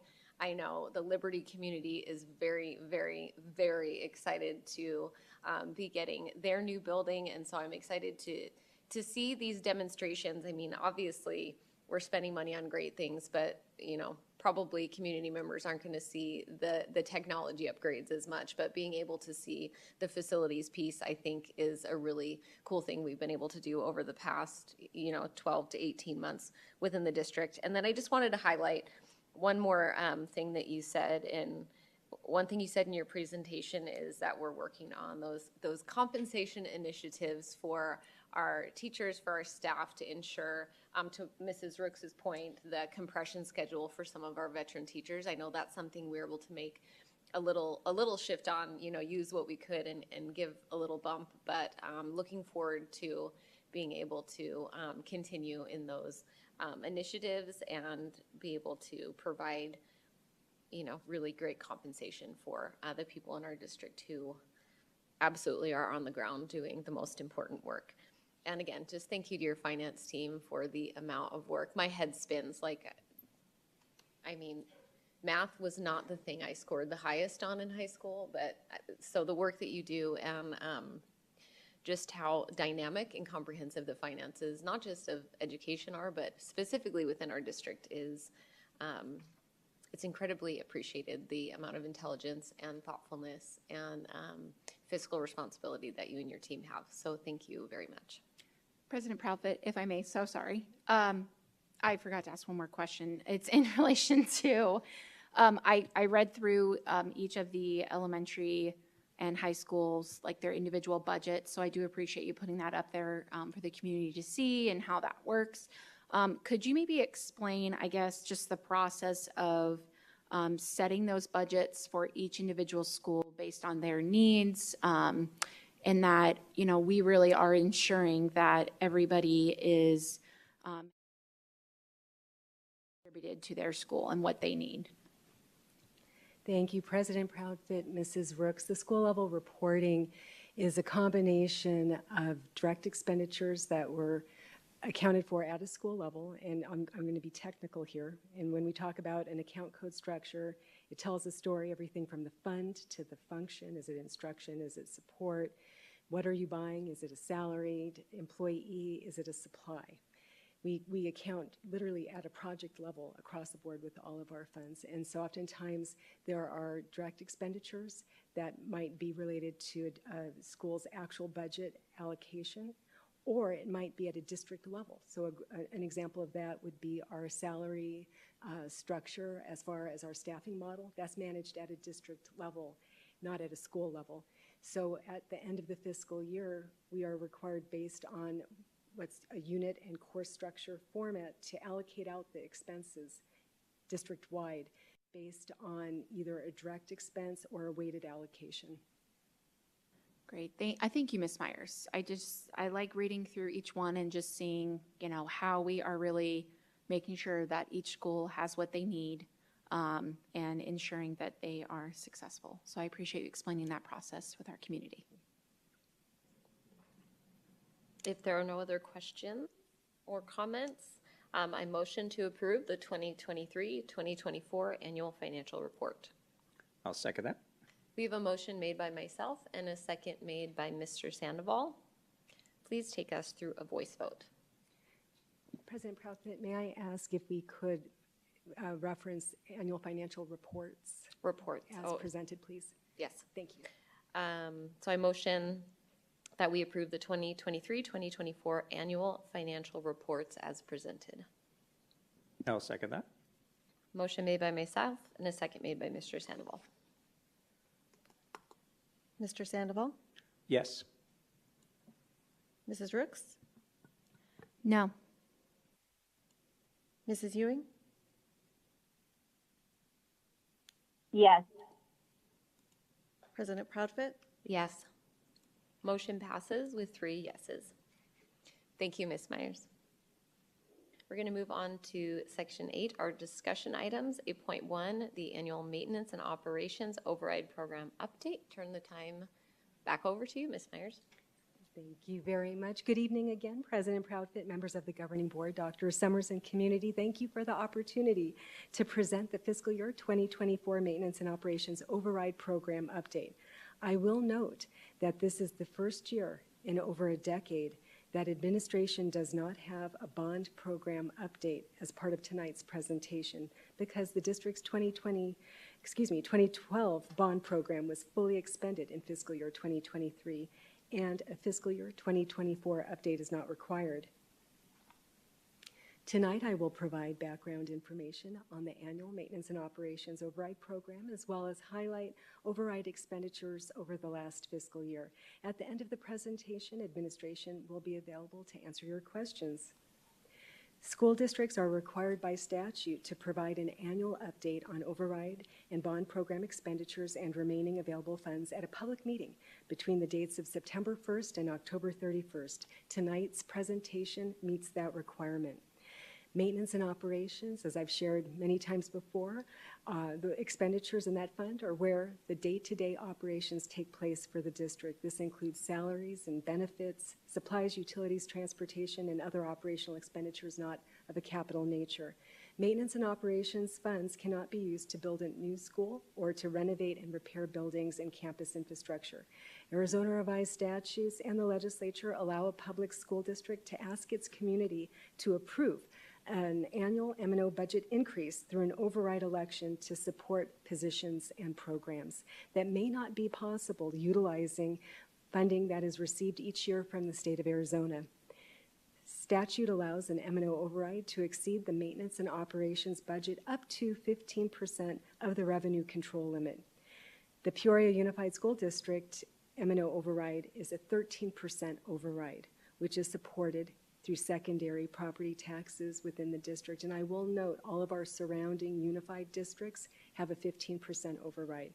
We are the only unified district here in the north portion of the community and western portion. Dysart, Deer Valley, PV, Tolleson, Union all have 15% overrides. Once approved, an M&O override is authorized for up to 7 years. If the school district wants to extend the override beyond the original term, the override must be reapproved by the voters.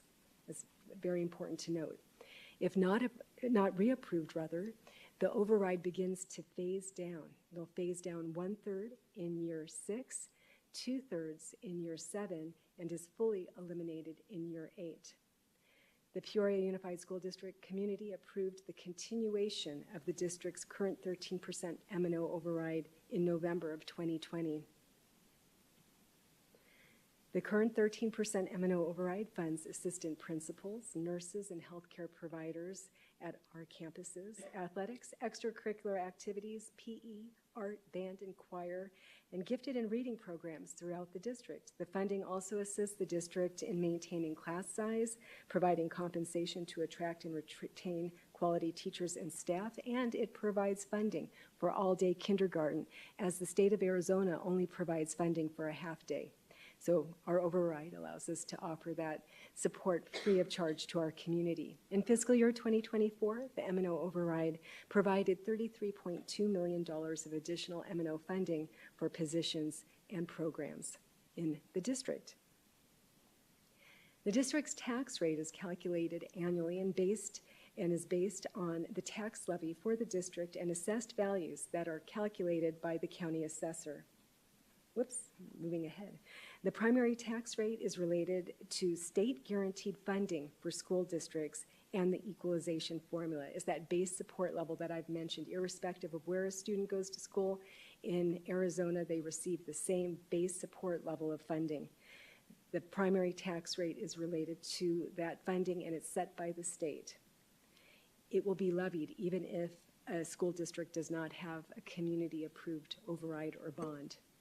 Secondary property taxes on residential and commercial property in the Peoria Unified School District support the 13% M&O override and pass bond sales. In fiscal year 2024, the secondary tax rate was $2 and I'll round to 2 decimal places, 13 cents per $100 of limited assessed valuation. In fiscal year 2025, the secondary tax rate is $1.81. The graph on this slide demonstrates that the district's combined secondary tax rate has decreased over the last 7 years, due in part to increased assessed property valuations, as well as the amortization of outstanding bond sales and the most recent bond refunding that the district managed in fiscal year 2024. This concludes the annual M&O override program presentation. At this time, administration is available to answer your questions. Thank you. Thank you. We'll start with you, Mrs. Ewing.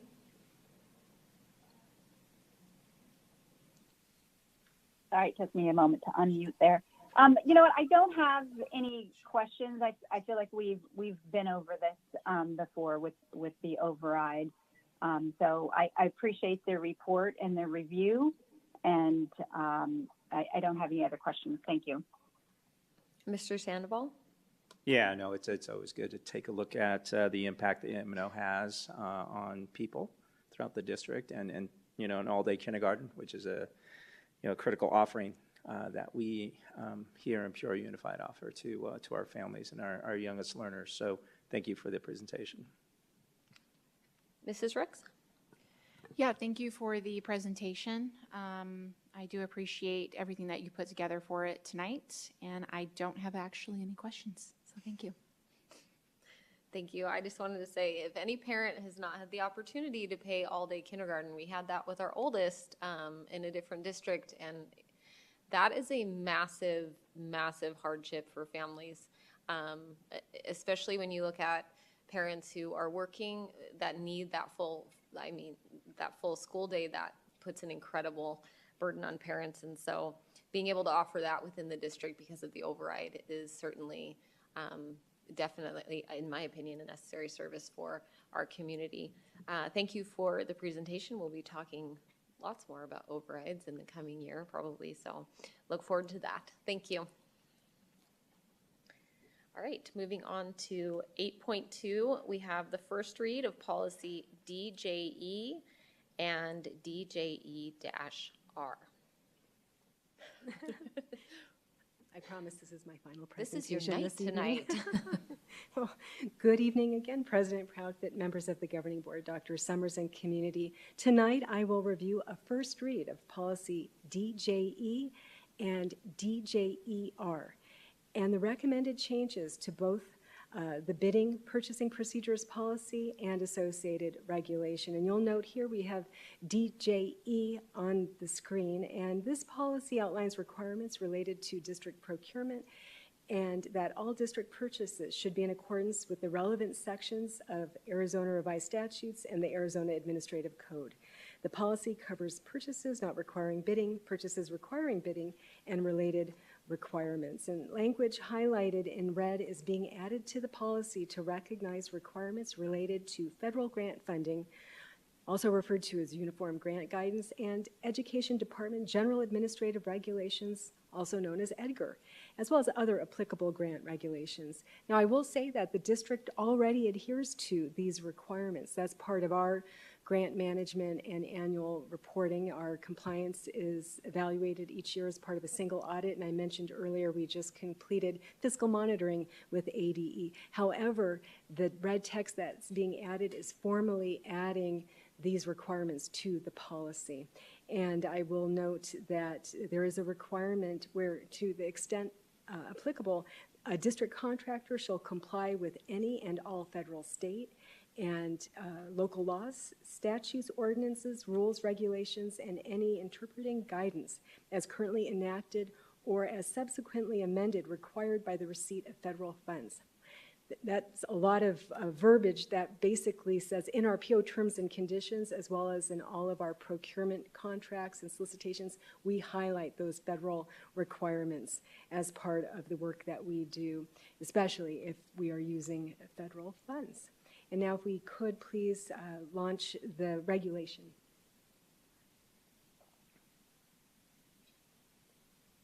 Thank you. Regulation DJER provides more detail related to district procurement, including requirements related to quotes, commodities, cooperatives, due diligence, multi-year purchases and awards, bidding methods, definitions, prospective bidders, sealed bids, sole sources, emergency procurements, general contract requirements, and delegation of authority.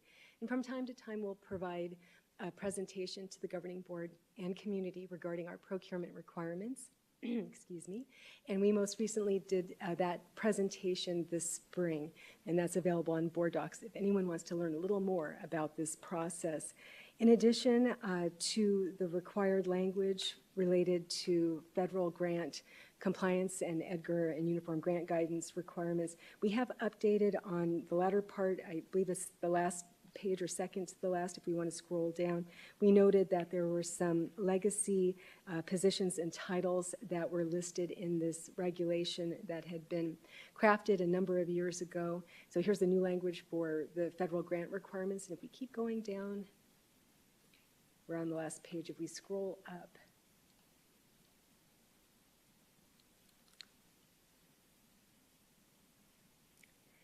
I believe it's not showing because we didn't refresh the board docs. We made an update and caught that legacy language, but it's live on board docs. It's just not showing here. And what we did was we noted there were a few titles like deputy superintendent that's no longer on our org chart. So we updated to align to the board authorization on who can execute a contract, which is the superintendent and the CFO, and that was the other change that was made. And actually, I can highlight where that change was made. If you scroll down, please. Go to the top of the page, and then the subsequent thing, you see the delegation of authority. For instance, we don't have a director of procurement and distribution services, so that was redlined as part of this first read. And that concludes my presentation. I'm available to answer your questions. Thank you. Mrs. Ewing, do you have any questions? No, I don't have any questions. I was just going to say, working here from home, I can actually see all of those changes. So I'm glad that we're going through our policies and making sure that they're in line. It's always good to know that we follow them, but we also have to make sure that they're in writing in our policies. So I appreciate that alignment. Thank you. Mr. Sandoval? I don't have any questions. Thank you. Mrs. Rooks? Yeah, no, I'll just echo Mrs. Ewing. I appreciate your due diligence and Dr. Summers as well with your leadership of looking at our policies and just making sure we're in compliance. So thank you. Yeah, I'm all in favor of tightening up policies every chance we get. So thank you for that. And thank you for all your presentations tonight, and congratulations again. Thank you. All right, we're going to move on to 8.3, the first read of policy GCFC. Ms. Vesley. I'm without board docs, so thank you. Good evening, President Proudfit and members of the board. Tonight, we're bringing forward a policy that's regarding professional staff certification and credentialing requirements. Again, this is for professional staff. We are updating our language to include statutory changes in Arizona Revised Statute 15509. This language includes 4 additional areas that you will see tonight in the list of offenses that candidates must certify on a notarized form. And so we scroll down just a little bit, you'll see those 4 additional areas that are added into our policy. And then those 4 additional areas are also added into the exhibit. If you'd like to go to the exhibit, this is the actual form that we use when we are hiring staff. And so it is will be added onto the exhibit per your approval at the second read. I stand for any questions. We do have a public comment tied to this discussion item. Mr. Toby? Yes, good evening, President Proudfit, board, professional staff. I also was speaking on this previously about trying to protect our children and raise the bar as far as the people that we're vetting. Ms. Vesley took it back to legal, the suggestion about asking applicants to work with our children, whether or not they've been charged with any of these crimes. Digging more into it, it seems like we already do. So I don't know why the attorney said we shouldn't move forward with that suggestion, because it does have on the exhibit the affirmation that says including a charge or conviction that has been vacated, set aside, or expunged. So basically, we are asking applicants if they've been charged and the charges were dropped, or if it's been expunged or taken off their record. I do want to tighten up our language a little bit, because in the legalese aspect of it, the way it's written, the commas that are placed there, it could be problematic when it comes to trying to capture a historical question as far as if they've ever done any of these crimes. So my recommendation, and I know this is going to require another rewrite, but it's not very much, at the very end of the paragraph on both exhibits, it's the same language. It's to be read as including any and all previous charges that has been vacated, set aside, or expunged. So I think that we need to include that language as far as historically to be able to capture that and have it be more written smoother, so that way there really isn't any wiggle room. And as far as the opinion that it's discriminatory to ask those questions, if you look at the very bottom of the policy, it does give the district the power. It says the district may refuse to hire, or they may review or terminate personnel that have been convicted or admit to committing any of these offenses. So I don't know why our legal team said that we shouldn't move forward with those recommendations I made. It seems like, and that's my fault, I didn't read as deep into the policy on these exhibits, but the language is there. I think we just need to tighten up our language a little bit more to include that historical aspect of if any prospective employees have committed any of these crimes previously that have been either set aside, dropped, or vacated. I think we owe it to our kids to make sure that we're maximizing the screening of our employees that are coming into contact with our most precious assets. You know, that's our children. Thank you. Thank you. Board members, any questions or comments? Mrs. Ewing? I don't have any questions or comments. Thank you. Mr. Sandoval? I don't have any questions or comments either. Thank you. Mrs. Rooks? Yeah, I mean, I know reading through policy and legislation bills, any word that is listed there can drastically change the whole purpose and language of a bill or a policy. So I would like to see, I do see it here, it says including a charge or conviction. I think it should be any and all charges or convictions, just so that we are including all of those aspects. So I do like that type of recommendation. I think that it's just tightening up that language so that we do have substance under there. So that's my only recommendation. Ms. Vesley, sorry. Excuse me, Mrs. Rooks, could you please let me know exactly where you are? Oh, yes. So Highlight the area, please. page 1 on the GCFC. And it looks like it is the last paragraph before it starts with letter A, B, C, D, E. And it's that last sentence where it says including a charge or conviction that has been vacated, set aside, or expunged. I would like to see tightening up that language of a charge. I would say including any all charges or convictions.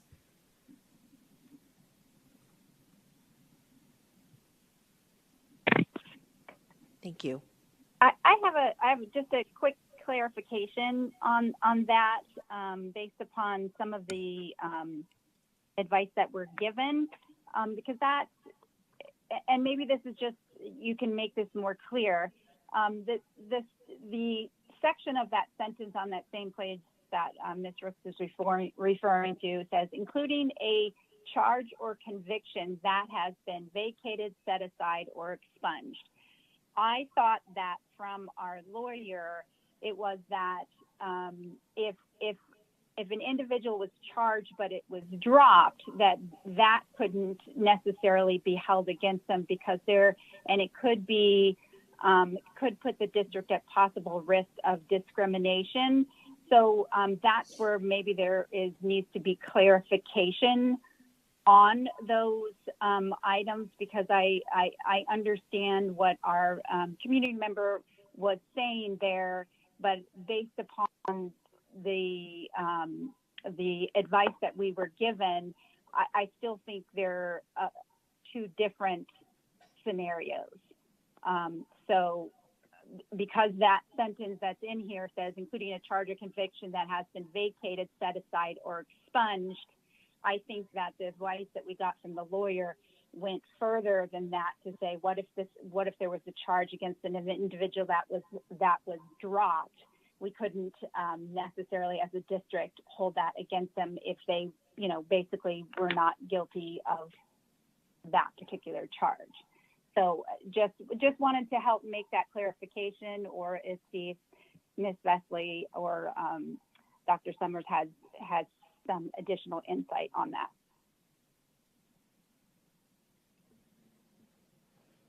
Yeah,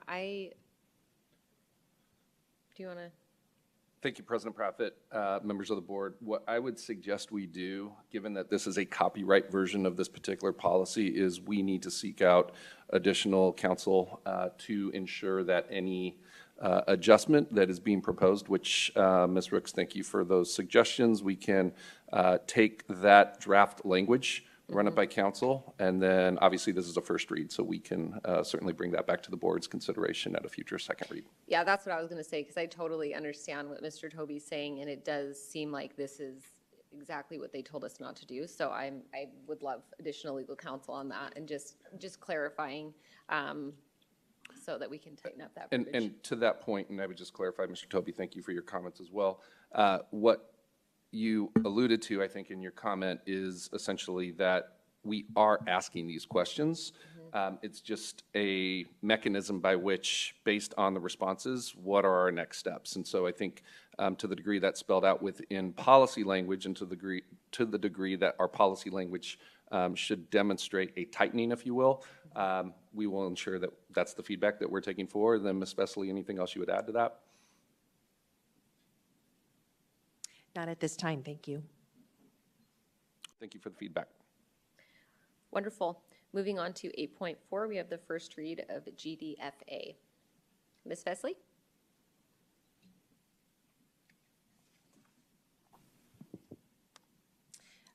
This is similar language, very same language. This is for support staff members. You're going to see the same language, so I am guessing I will probably hear the same comment of tightening up. And so what I would like to do with this one, as we're looking at the first read, know that we will have the legal counsel look at both of these. We do have the form also that we typically use when we are going through that new hire and that onboarding process. This is a form that is notarized. Once we have gone through and we've had that recommendation, we're going through the background check, we're doing the fingerprint check. So this is all part of that onboarding process. Wonderful. And Mr. Toby, was that just ditto on your public comment? Because you had it for 8.3 and 8.4. Yeah, ditto, plus a little bit of pushback here. So obviously charges being vacated means they're not convicted. So it's already in the policy, as Dr. Summers alluded to. So again, that was I didn't read as deeply into the policy when I made my last comments suggesting that we do this with people being charged. But also it's still within the policy, and this is what I want to push back on. It does say the district can refuse to hire somebody for even openly admitting any of these charges. So as far as the discrimination piece, obviously that's between the board and the attorneys, but it's already in your policy. So that's kind of what I just really wanted to emphasize. Thank you. Board members, any questions, comments? Mrs. Ewing?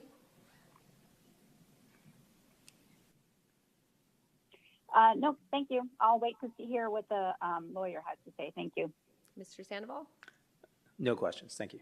Mrs. Rooks? I just, maybe since we're already asking legal advice, if looking at, Ms. Vesely, sorry, I'll try to keep page 3, where it says the district may refuse to hire or may review or terminate personnel who have been convicted of or admitted committing any of the criminal offenses above. So I guess that's the language of admitted committing any of the criminal offenses. I guess just seeking clarification on that, kind of, I guess, with what Mr. Toby mentioned on the district may refuse to hire or may review or terminate. So I just trying to look at that line of admitted committing any of the criminal offenses above, if that's okay to check that out with the legal team. May I seek clarification, please? Yes, Mrs. Rooks, yeah. President Profit. So you're asking us to have legal counsel look at this paragraph to ensure that the district may follow through Yes. as board policy is stating right now? Yes, yeah. Thank you. Absolutely. Wonderful. And I do not have any questions or comments.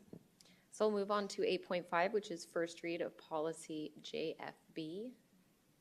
President Proudfit, members of the governing board this evening, bringing forward a first read for policy JFB, which recent statutory changes to Arizona Revised Statute 15816.01 adds additional language that allows for a school district that they may give enrollment preference to children of members of the armed forces who are in active duty or who are killed in the line of duty. And so you'll note on page 2 of this policy advisory, the red line that suggests to add that language into our current open enrollment policy. Wonderful. Mrs. Ewing, any questions or comments? No, I appreciate this being brought forward, as I know that a lot of times those particular students, they get moved around a lot just because of their parents' line of work, and I just appreciate that we're putting those students a priority. Thank you. Mr. Sandoval? Yeah, no questions, comments. I mean, I appreciate the addition and consideration of our military families. Thank you. Mrs. Rooks? Yeah, I like that we've added this in. Absolutely, I agree with our fellow board members up here on adding that in there. I think that's great that we have that added. So thank you, Mr. Nettle. Yes, yep, same for me. I think it's great. All right, we will move on to section 9.1, public comment. Just a reminder, everyone gets 3 minutes. Our first public comment is Chloe Dobell Belknap. Did I say it correct? Belknap. Okay. Okay. Good afternoon. It suits that it is National Mental Health Day, and I have a few questions concerning mental health within our district and how we are helping the students with any struggles they may have. My first question is, how is the district funding mental health services, and are there any plans to increase funding or resources to expand these services? My next question is, how are mental health professionals allocated across schools, and are there enough staff to meet the needs of any of the students? My next question is, how does the district handle crisis situations involving student mental health, such as suicide prevention, or students in crisis, or even deaths within the student body? My final question is, what kind of mental health training do teachers and staff receive to recognize signs of stress, anxiety, depression, or other mental health issues in students? Thank you. Thank you. And Mr. Nettle, will you follow up? Thank you. Our next public comment is Mr. Toby.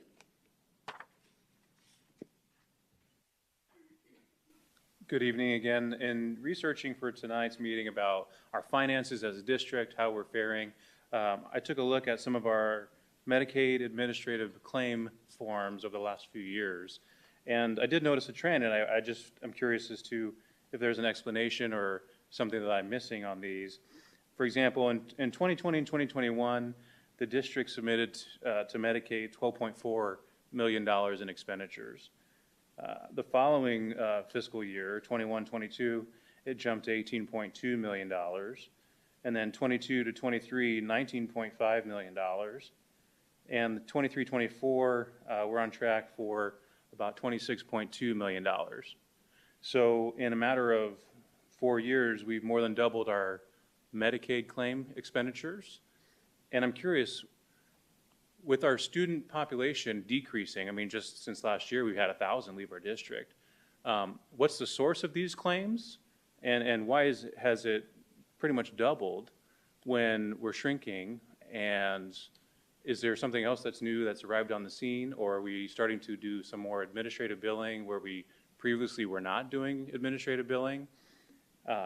I just want to make sure that us as a district, we're being financially responsible and not also overburdening our already burdened Medicaid program here in Arizona. So obviously we want to make sure that our students get the resources that they need. But it does seem like, and I don't know of any, army of health professionals that we've hired, eye doctors or anything else like that in the district, to make up for that explanation, or occupational therapists. But I just would like more information on that. So thank you. Thank you. Our next comment is Ms. Janelle Bowles.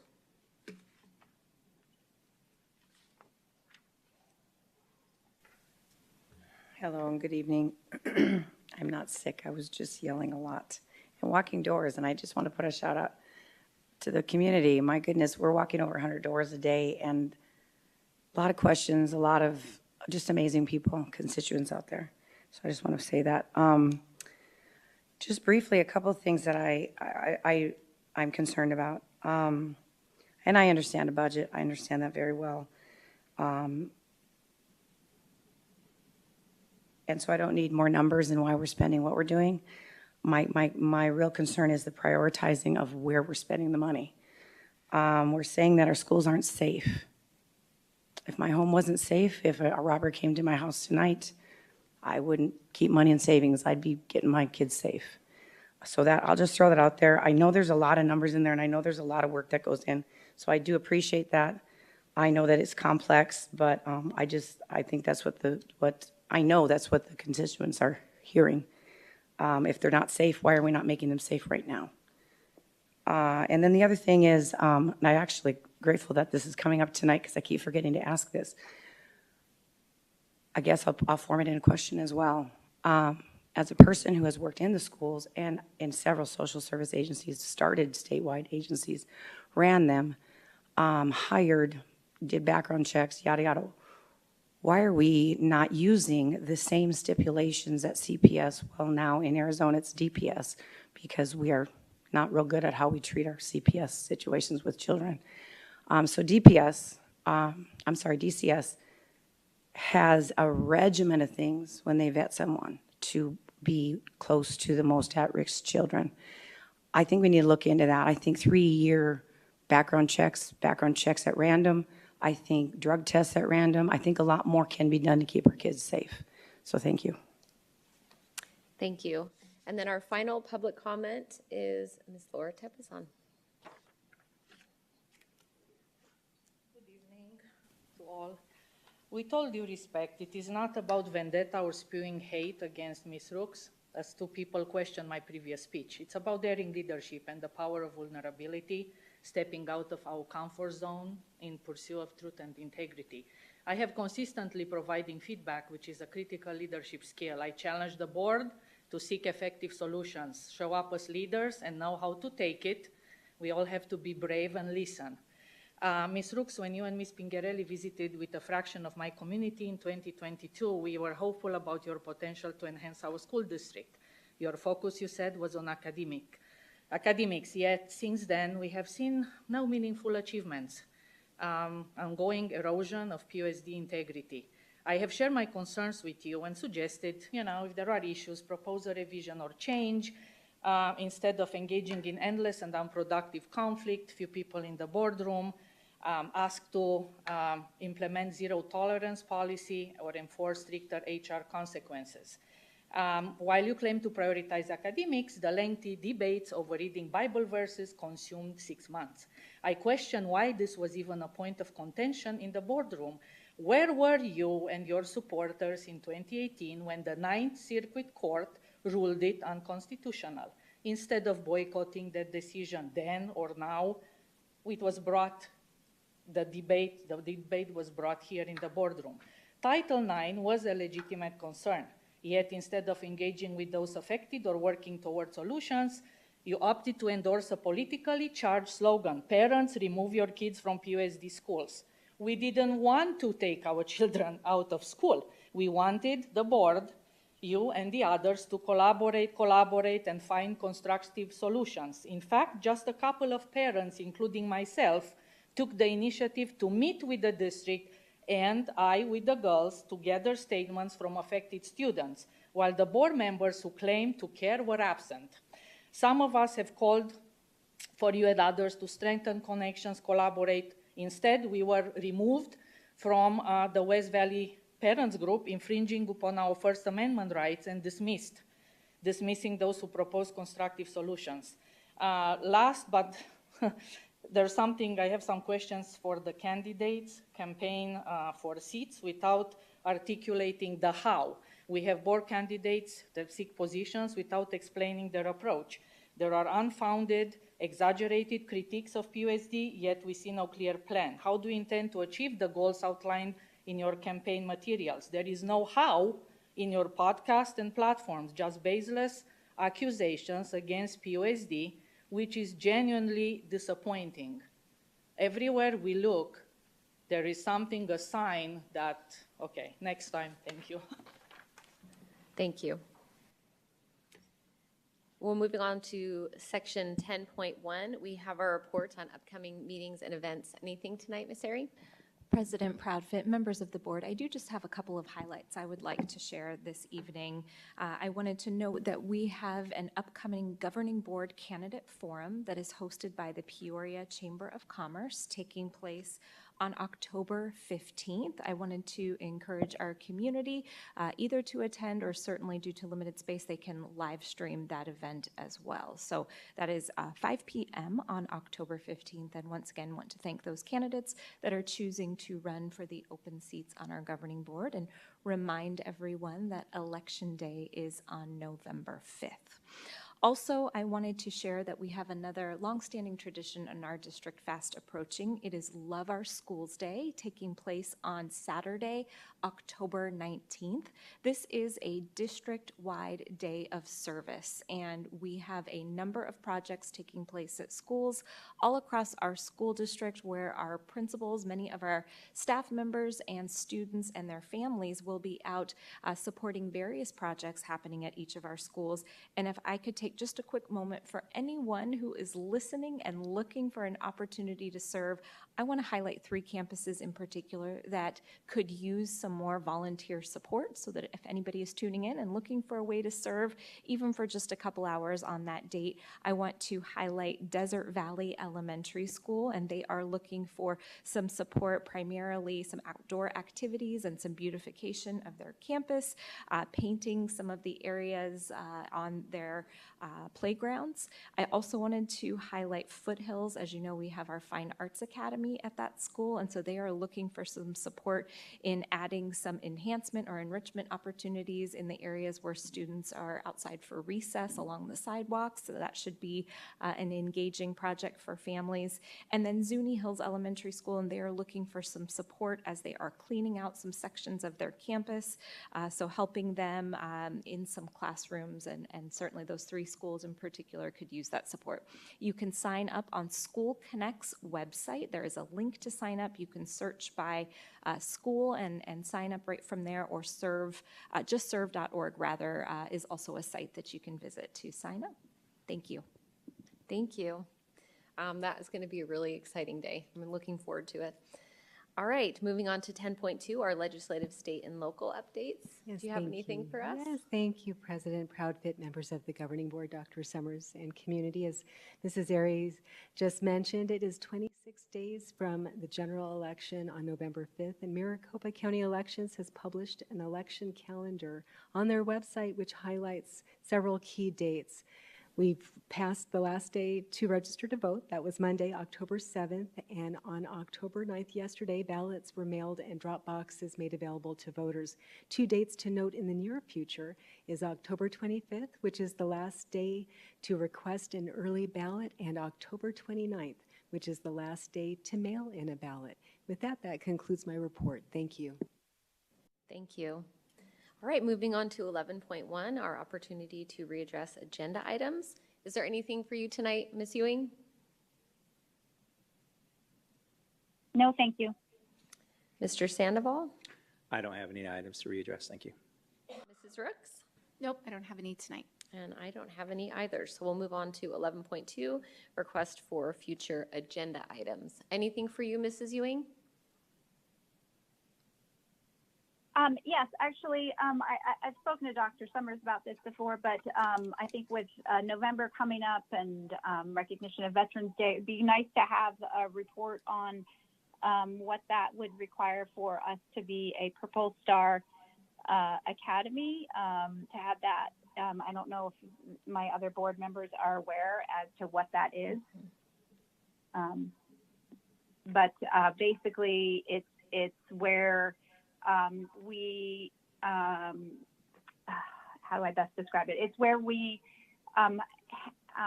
prioritize those students who are coming in who are children of veterans or children of military families, and that we identify a particular transition individual on that campus to make sure that they get into the classes that they need and so forth. And then there's a requirement, I believe it's all through ADE. It's a new option that schools can help to identify. Schools can identify some of their schools as being, it's the Purple Star, where they focus specifically on children of veterans. So it would be great to have maybe a board report on what that would require and what that is, and if that's a possibility for any of our schools to have that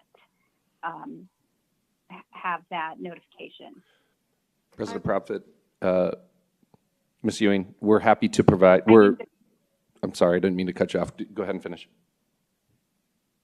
I was just going to say I didn't describe that very well, but I just thought with November coming up and so far the Purple Star schools, if we could have that put out there at least the beginning in November, that'd be great. Thank you. Yes, we're happy to provide some additional information. We are in the process of researching and understanding the dimensions of the designation, and happy to provide that in the upcoming report. I was going to second it, so I'll second it. Okay. Thank you. Mr. Sandoval, anything for you? I don't have any items this evening. Thank you. In the interest of making sure we don't overwhelm the district with future agenda items, because we have a pretty large stack we're working through right now, I'm going to hold off on any for this evening. Mrs. Ricks, any for you? I will just kind of going, I don't know if this would go along with Mrs. Ewing, but when we have our recognitions each board meeting, if one of our board meetings in November, if maybe we could have recognition of some of our veteran families at the different schools. I don't know if there's a way to work with our principals, our site leaders to find those veteran families and maybe being able to recognize them in the boardroom. So I don't know, Ms. Airy, if that's a possibility. I will second. Thanks. Happy to work on that effort. Okay. And thanks for the suggestion. All right. And then the last one, I would like to, and this can just be a Friday report, I would like to know kind of just the increase of the Medicaid each year that was mentioned before by a community member, just seeing what is the reasoning from the Medicaid increasement over the last 4 years. And that can just be a Friday report. I will second. Thank you. And that's it. That's Yes. it? All right, we will move to 12.1, adjournment. I move that we adjourn this meeting at 8:20 p.m. I'll second that. We have a motion made by myself and a second made by Mr. Sandoval.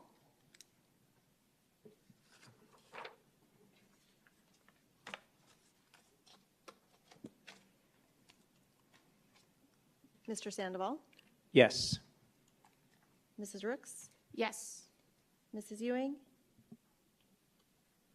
Yes. And President Proudfit? Yes. Thank you. Motion passes. This meeting is adjourned. Please make sure you get home safely, and thank you for coming out.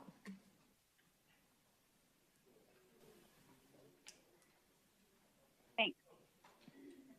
Unknown participant is now exiting.